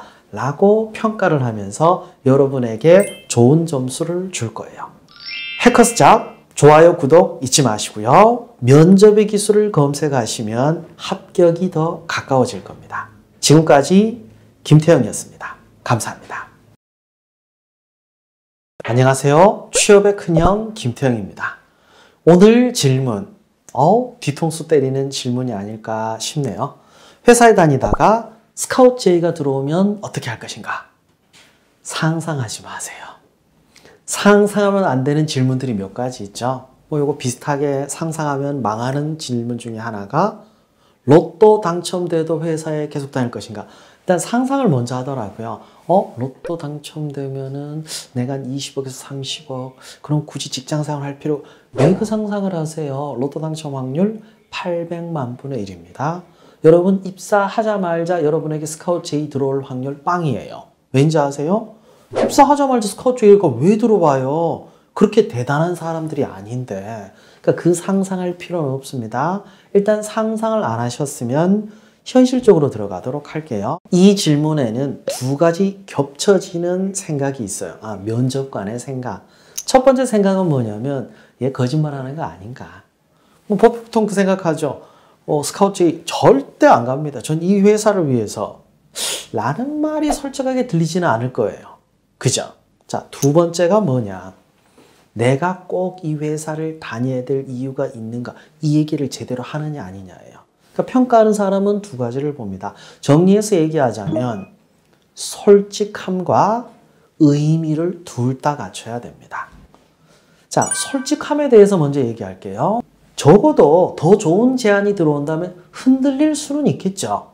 아무리 좋은 제안이 들어오더라도 저는 무조건 이 회사에서 일하겠습니다. 아직 입사도 안 했는데. 만일에 여러분이 입사를 해서 여기에 뭐 인맥도 있고 여러분이 이뤄낸 성과도 있고 조직도 있고 이러면 당연히 여기 있겠다 이해가 되죠. 근데 아직 그게 없잖아요. 솔직하게 얘기하세요. 적어도 흔들릴 수 있다까지는 솔직하게 얘기해야죠. 물론 더 좋은 제안이 있고 월급을 좀 더 주면 저 갈 거예요. 이거는 솔직한 게 아니에요. 생각이 없는 거지. 적어도 솔직하게 이야기하고 있구나 정도까지는 보이셔야 됩니다. 이제 의미를 부여해 봅시다. 자, 사실 의미 부여는 지원 동기에서 나왔어야 될 부분이죠. 자, 여러분들이 왜 이 회사 입사를 해야 합니까? 여기서부터 출발해 보도록 합시다. 자, 좋은 회사니까 입사하겠다. 이 회사 좋은 회사는 여러분 입사하고 아무 상관이 없어요. 공익에 기여하기 위해서 입사하겠다. 아니, 여러분 입사 안 해도 원래 공익에 기여하는 목표를 가지고 있어요. 여러분의 가치관과 여러분의 목표가 먼저 나와야죠. 저는 식품업계의 소싱 분야의 전문가가 돼서 식품업계가 발전할 수 있도록 만드는 목표를 가지고 있다. 이거면 맞겠죠. 저는 사회가 발전하는데 제 능력을 보태고 싶습니다. 특히 전력산업의 발전을 위해서 제 역할을 하고 싶습니다. 그래서 전력 분야를 이끌어가고 있는 한국전력공사에 지원하겠습니다. 이건 말이 되죠. 자, 그거를 가지고 와볼게요. 솔직하게 스카우트 제안이 오면 흔들릴 수는 있겠지만 저는 이러이러한 확고한 목표를 가지고 지원했기 때문에 아마도 스카우트 제안이 올 때쯤 되면 저는 이런 목표를 실행하기 위해서 뭐 어떤 역할을 맡아서 하고 어떤 조직을 운영하고 제 부하와 동료 직원들과 함께 이러이러한 시스템을 구축했을 건데 저는 그걸 두고 절대 다른 데 갈 수가 없습니다. 이래야 설득력이 있겠죠. 근데 순서도 중요한 게 의미 있게를 먼저 해버리면 또 꾸민 느낌이 들어요. 솔직하게를 먼저 하고 그 다음 의미 있게를 해야 납득이 갈 수 있게. 사실 이 질문은 참 짓궂은 질문인 것 같아요. 마치 로또 당첨되면 회사 계속 다닐 거냐 이런 비슷한 질문이니까 질문은 짓궂더라도 여러분이 솔직하게 의미 있게 해서 좋은 평가 받는데 도움됐으면 합니다. 자, 해커스잡 좋아요, 구독 잊지 마시고요. 면접의 기술 검색하시면 더 좋은 정보들이 있습니다. 수고하셨습니다. 여러분들이 알고 있는 건 인터넷으로 검색해서 나왔던 그 잠깐이에요. 기사 짧은 거 하나 보고 이 회사에 대해서 아는 척 하지 맙시다. 안녕하세요. 취업의 큰형 김태형입니다. 이번 질문은 참 애매한 질문 중에 하나죠. 우리 회사에 대해서 아는 대로 다 말해주세요. 여기에 다가 들어가고 안 들어가고의 차이가 있냐? 아니, 그 차이는 없습니다. 이 질문이 왜 애매하냐면 대체 뭘 얘기를 해야 되는지, 얼마나 자세하게 얘기를 해야 되는지, 회사에 대해서 좋은 걸 얘기해야 되는지, 회사에 대해서 나쁜 걸 얘기를 해야 되는지, 대체 뭘 묻는 건지 그걸 잘 모르겠다. 그게 이 질문이 애매한 이유죠. 사실 그런 건 없습니다. 자, 이 질문을 정확하게 얘기를 할게요. 너 우리 회사에 대해서 어디까지 알아본 거 있어? 너 얼마나 관심을 가지고 있어? 이 질문이에요. 그럼 대체 무슨 얘기를 해야 이 회사에 대해서 정말 관심 가지고 있다는 걸 어필할 수 있을까요? 일단 조사를 먼저 하세요. 잘 모르지만 이 회사에 대해서 잘 알고 있습니다. 말도 안 되는 얘기예요. 자, 누군가를 사랑한다고 합시다. 사랑을 한다면은 일단 조사를 먼저 해야죠. 이 사람이 어떤 음식을 좋아하고, 이 사람은 어떤 꽃을 좋아하고, 어떤 향수를 좋아하고, 그걸 알 때 무슨 얘기를 할 수 있죠? 공감되는 얘기를 할 수 있겠죠. 자, 우리가 겉으로 보기에는 잘 모르지만 실제 일을 하시는 분들은 우리가 생각했던 것과는 좀 다른 고민을 합니다. 예를 들어서 뭐 지금 현재 유가가 다시 상승하고 있다. 이것 때문에 회사에서 비용 문제 때문에 복잡한 고민을 할 수도 있을 거고, 지금 북미 시장 공략이 생각보다 잘 안 됐을 수도 있어요. 그러니까 우리가 취업을 준비할 때 검색을 해보면은 뭐 북미 시장 진출 얼마 전에 시작했으니까 당연히 잘 됐을 거다. 그래서 이제 그 얘기하면 좋아하겠지. 근데 지금 북미 시장 공략이 힘들다 보니까 그 얘기하면 싫어할 수도 있어요. 내가 알고 있는 게 그게 다인데. 자, 착각을 하지 맙시다. 여러분들이 알고 있는 건 인터넷으로 검색해서 나왔던 그 잠깐이에요. 최소한 전문가가 분석한 걸 봐야지 기사 짧은 거 하나 보고 이 회사에 대해서 아는 척 하지 맙시다. 그건 뭡니까? 난 너한테 관심 없어 하고 똑같은 얘기예요. 다시 원점으로 돌아와서 이 회사에 대해서 아는 대로 말하려면 적어도 조사를 먼저 하셔야 돼요. 이 기업 저 기업 여기도 지원했다 저기도 지원했다. 그러면 어디도 제대로 아는 기업은 없습니다. 평가하시는 분들 입장에서 보면 지원자는 그 사람이나 비슷하죠. 그러면 최소한의 노력을 하되 그 노력은 검색 잠깐 하는 수준이 아닙니다. 그럴 때 제가 이제 팁을 드리는 게, 우리는 전문가들을 이용하면 되지 내가 전문가가 될 필요는 없어요. 시간도 없거니와. 예를 들자면 회사에 대해서 증권사 애널리스트가 분석한 게 회사 홈페이지 채용 코너에 정리한 것보다는 더 현실적이고 더 직접적입니다. 자, 국책연구소 자료를 제가 좋아하는 이유는 사실은 공짜여서 그래요. 여러분이 어디를 지원하든 마찬가지겠죠. 예를 들어서 에너지 기업에 지원을 한다. 그러면 에너지 관련된 또 국책연구기관이 있습니다. 일단 찾는 방법부터 말씀드리자면 관련된 정부 부처부터 찾아야겠죠.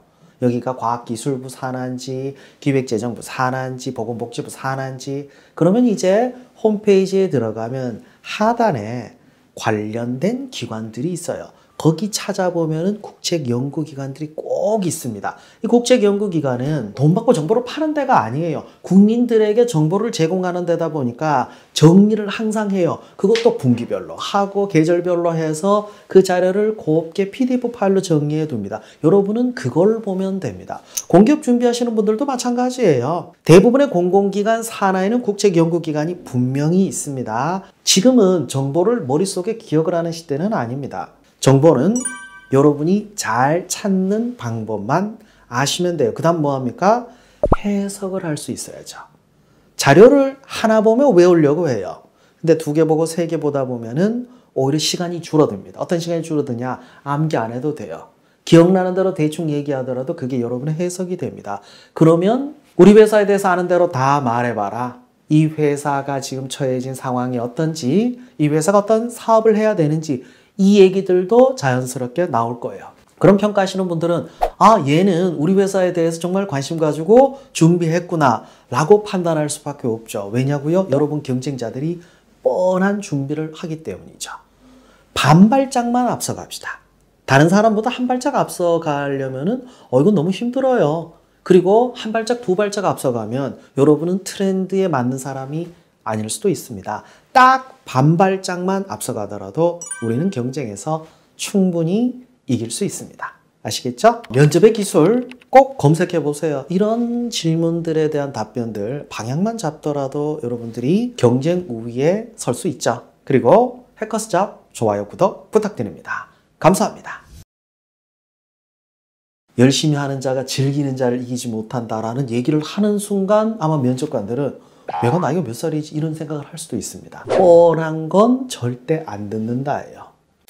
안녕하세요. 취업의 큰형 김태형입니다. 이번 질문은 좌우명이나 생활신조가 있는가 있습니까? 이 얘기하면은 그 생각이 먼저 들 거예요. 내가 그런 게 있나? 대부분 잘 없죠. 저도 이 질문을 저한테 한번 해봤어요. 내가 그런 게 있나? 재밌는 걸 하자. 재미가 없다면 내가 집중을 못하기 때문에 그 일은 오래 갈 수 없다? 뭐 이게 제 나름의 일에 대한 가치관이라고 볼 수 있죠. 별거 없잖아요. 마찬가지예요. 여러분도 별거 없습니다. 그 얘기는 뭐냐면 이제 준비를 하셔야 돼요. 준비를 하실 때 포장을 하는 거하고 내 걸 연결하는 거하고 이건 조금 달라요. 자, 포장을 할 때 주의해야 될 건 뭐냐면 뻔한 건 절대 안 듣는다예요. 자, 공자가 말씀하셨다. 공자가 언제적 사람인데, 그죠? 그리고 공자가 하신 말씀은 그 누군가가 이미 오래전부터 여러 번 인용해서 썼습니다. 뭐 열심히 하는 자가 즐기는 자를 이기지 못한다라는 얘기를 하는 순간 아마 면접관들은 얘가 나이가 몇 살이지 이런 생각을 할 수도 있습니다. 너무 올드하고 구닥다리 얘기예요. 그리고 억지로 꾸민 것 같다는 생각이 바로 들 거예요. 일단 정말 괜찮은 건 여러분이 지금 현재 가지고 있는 게 아니라는 걸 인정합시다. 그럼 뭘 해야 되냐? 찾아봐야 되는데 찾아보는 것도 여러분 옷가게 갔을 때 아무거나 집는다고 좋은 옷은 아니잖아요. 옷가게 가서 이쁜 옷들 모여있는 것 중에서 초이스를 해야겠죠. 자, 그럼 이쁜 옷이 모여있는 곳을 먼저 찾아봅시다. 좌우명이라든지 생활신조를 검색하시면 누군지는 모르지만 그런 걸 좀 모아놓은 사람들이 있습니다. 테마를 가지고 분류를 하는 경우도 있어요. 네이버로 검색해보면 열정에 대한 명언들, 뭐 도전정신에 대해서 따로 모아둡니다. 그럼 그 중에 아니라니까요. 일단 그걸 먼저 찾아서 그 중에서 괜찮은 걸 고르되 여러분의 직관을 믿으세요. 여러분이 딱 봤을 때 이거 멋있네. 그래야 다른 사람들도 멋있어 합니다. 여러분이 볼 때 뭐 그냥 그렇다. 그럼 다른 사람 귀에는 아예 안 들려요. 거기서 찾는 게 먼저예요. 예전 같으면 뭐 책을 많이 읽어봐라. 뭐 이런 얘기 할 텐데 아유 바빠 죽겠는데 언제 그거 하겠어요. 이젠 책이 아니라 검색을 하되 검색을 잘 하시면 되죠. 물론 찾는데 2시간은 걸려요. 10분 만에 찾을 수는 없어요. 근데 2시간 정도 투자해서 여러분을 포장할 수 있다면 이거는 괜찮은 게 아닐까요? 자, 이제 괜찮은 문구를 가져왔으면 이제 내 걸로 소화하는 것까지 얘기를 해봅시다. 괜찮은 것만 가지고 오면 내 건 아니에요. 포장은 되는데 소화를 못한다는 얘기는 뭐냐면 거기에 대해서 추가 질문을 하는 순간 답변할 게 없어지게 되는 거죠. 그래서 괜찮은 거 몇 개 일단은 찾아서 킵을 해둬요. 그 다음에 이제 내 가치관을 일단 찾아봅시다. 나는 어떤 기준으로 판단을 하는지 스스로 생각하긴 좀 어려워요. 이거 진짜 어렵습니다. 그럴 때 뭐랍니까? 대화를 하는데 적어도 나보다가는 생각이 정리된 사람과 대화를 해야지 나랑 비슷한 수준하고 얘기해봐야 아무 의미 없습니다. 선배도 좋고 형도 좋고 부모님도 좋고 선생님도 좋고 누구든지 여러분보다가는 인생을 좀 더 살아보고 되돌아본 사람과 얘기를 해야 돼요. 그 사람과 얘기를 하면서 내가 어떤 판단 기준을 가지고 있는 것 같은지를 물어보시면 돼요. 물론 조금 대화는 필요하죠.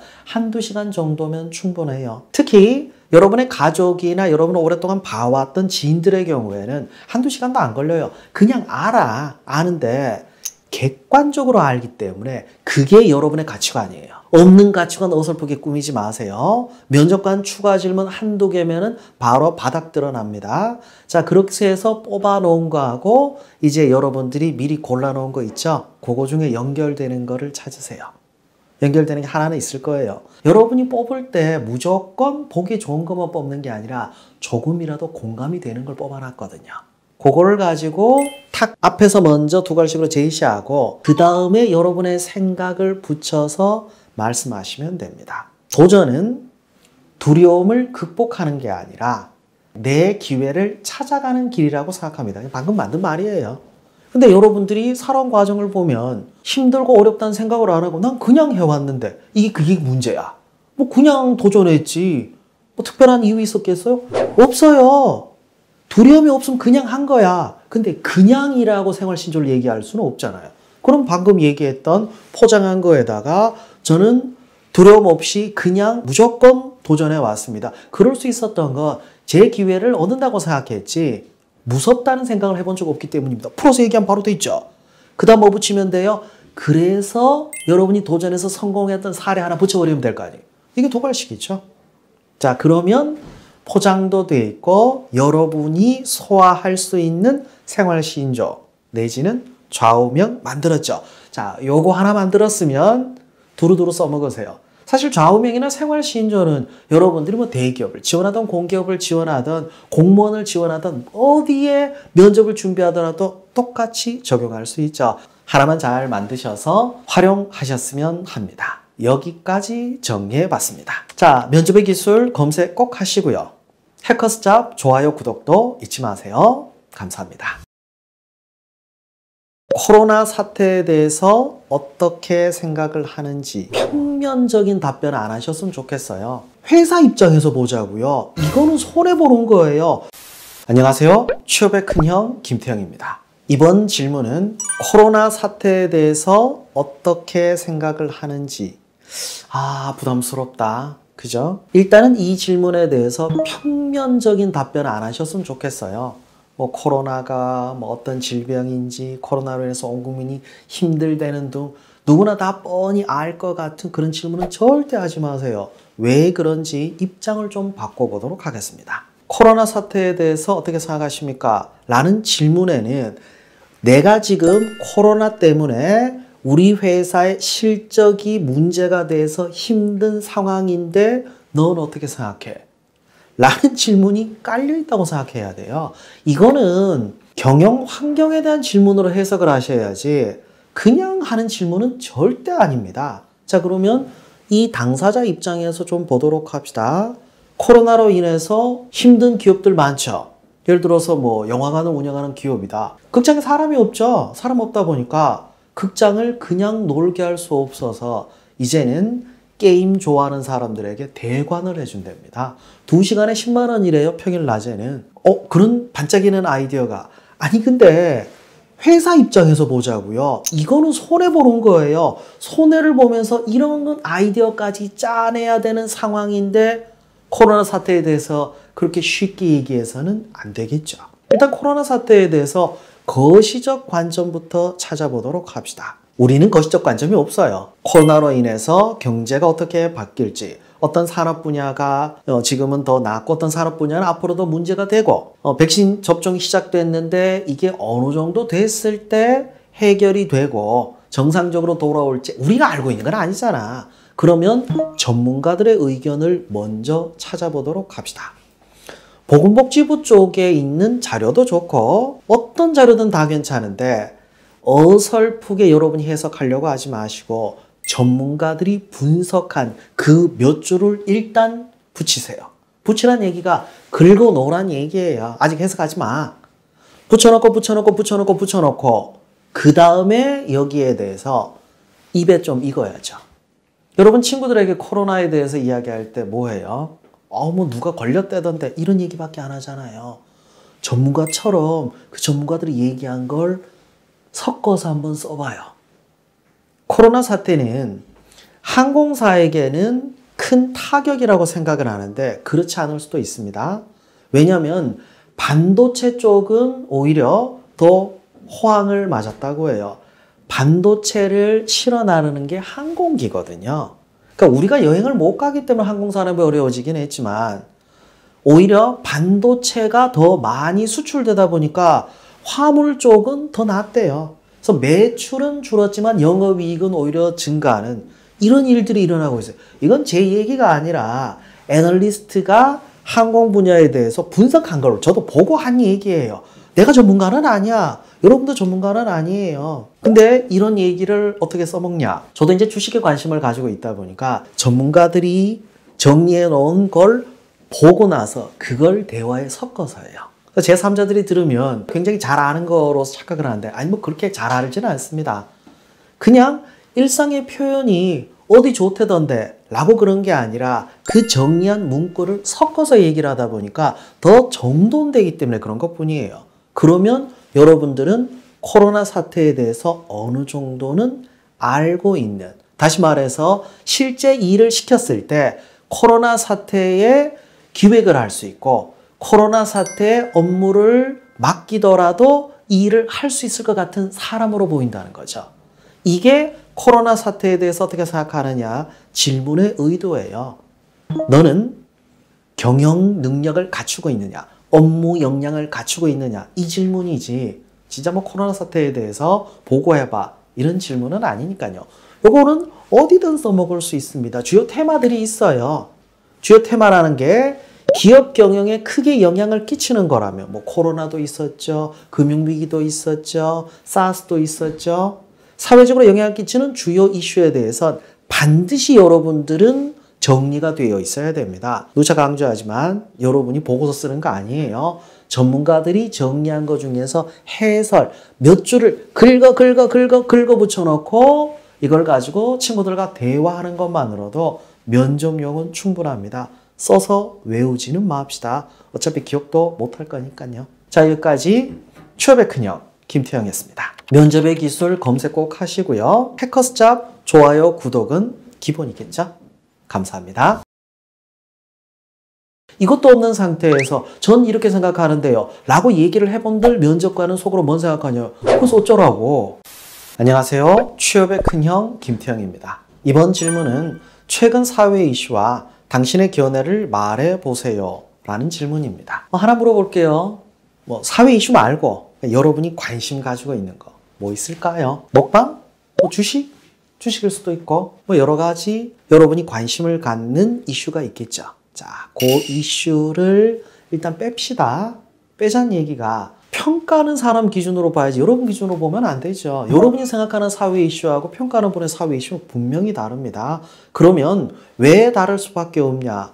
여러분은 개인의 입장만 본 거고 면접관은 기업의 입장을 본 거겠죠. 그러면 일단 기업의 입장부터 확인해 보도록 합시다. 뭘 볼까요?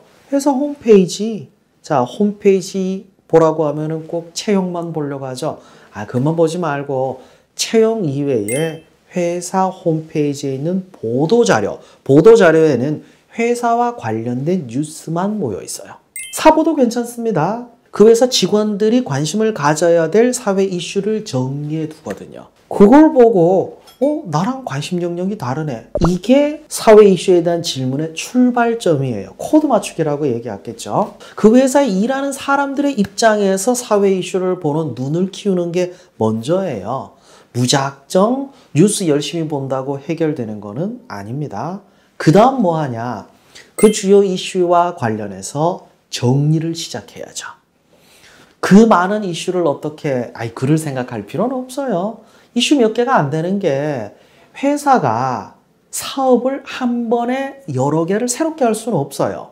기존에 하던 사업의 연장선에서 새로운 사업에 관심을 갖고 기존 사업을 발전시킵니다. 그러면 그 회사 입장에서 보면은 주요 이슈는 몇 개 되진 않습니다. 그리고 이슈에 대한 해석이 또 다르죠. 여러분이 그 이슈에 대해서 회사의 입장을 알고 있어야 되고 그 이슈에 대해서 지식을 가지고 있을 때 여러분의 견해라는 게 가치가 있지.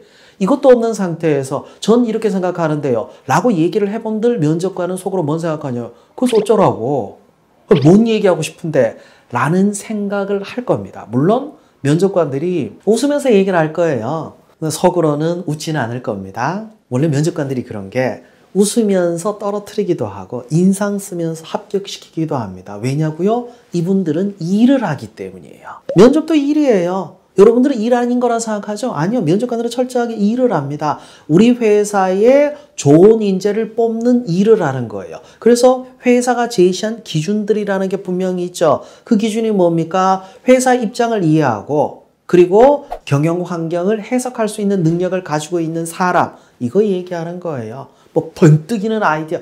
에이, 아이디어도 회사 업무와 연관이 돼서 번뜩여야지. 그냥 번뜩이기만 한 거 꽂다 쓰게. 그죠? 일할 사람 뽑는 거예요. 너무 자유로운 견해는 필요는 없고, 어떻게 보면 이렇게 접근을 하다 보면 너무 뻔한 얘기 나오지 않을까. 예, 뻔한 얘기가 오히려 더 나을 수도 있습니다. 뻔하지만 깊이 있고 회사 입장을 이해한다면 여러분의 견해는 충분히 받아들일만 하지 않을까 싶네요. 아시겠죠? 자, 여기까지 취업의 큰형 김태형이었습니다. 면접의 기술, 지금까지 나와 있던 거 쭉 검색해 보시면 특히 면접 직전에 정말 도움됩니다. 이 얘기는 제가 얘기한 게 아니라 실제로 최근 합격했던 학생들 몇 명이 그 얘기를 하더라고요. 선생님께 다 물어볼 수 없어서 그 검색해서 활용했다고. 그리고 해커스잡 좋아요, 구독 잊지 마시고 여기까지 김태형이었습니다. 감사합니다.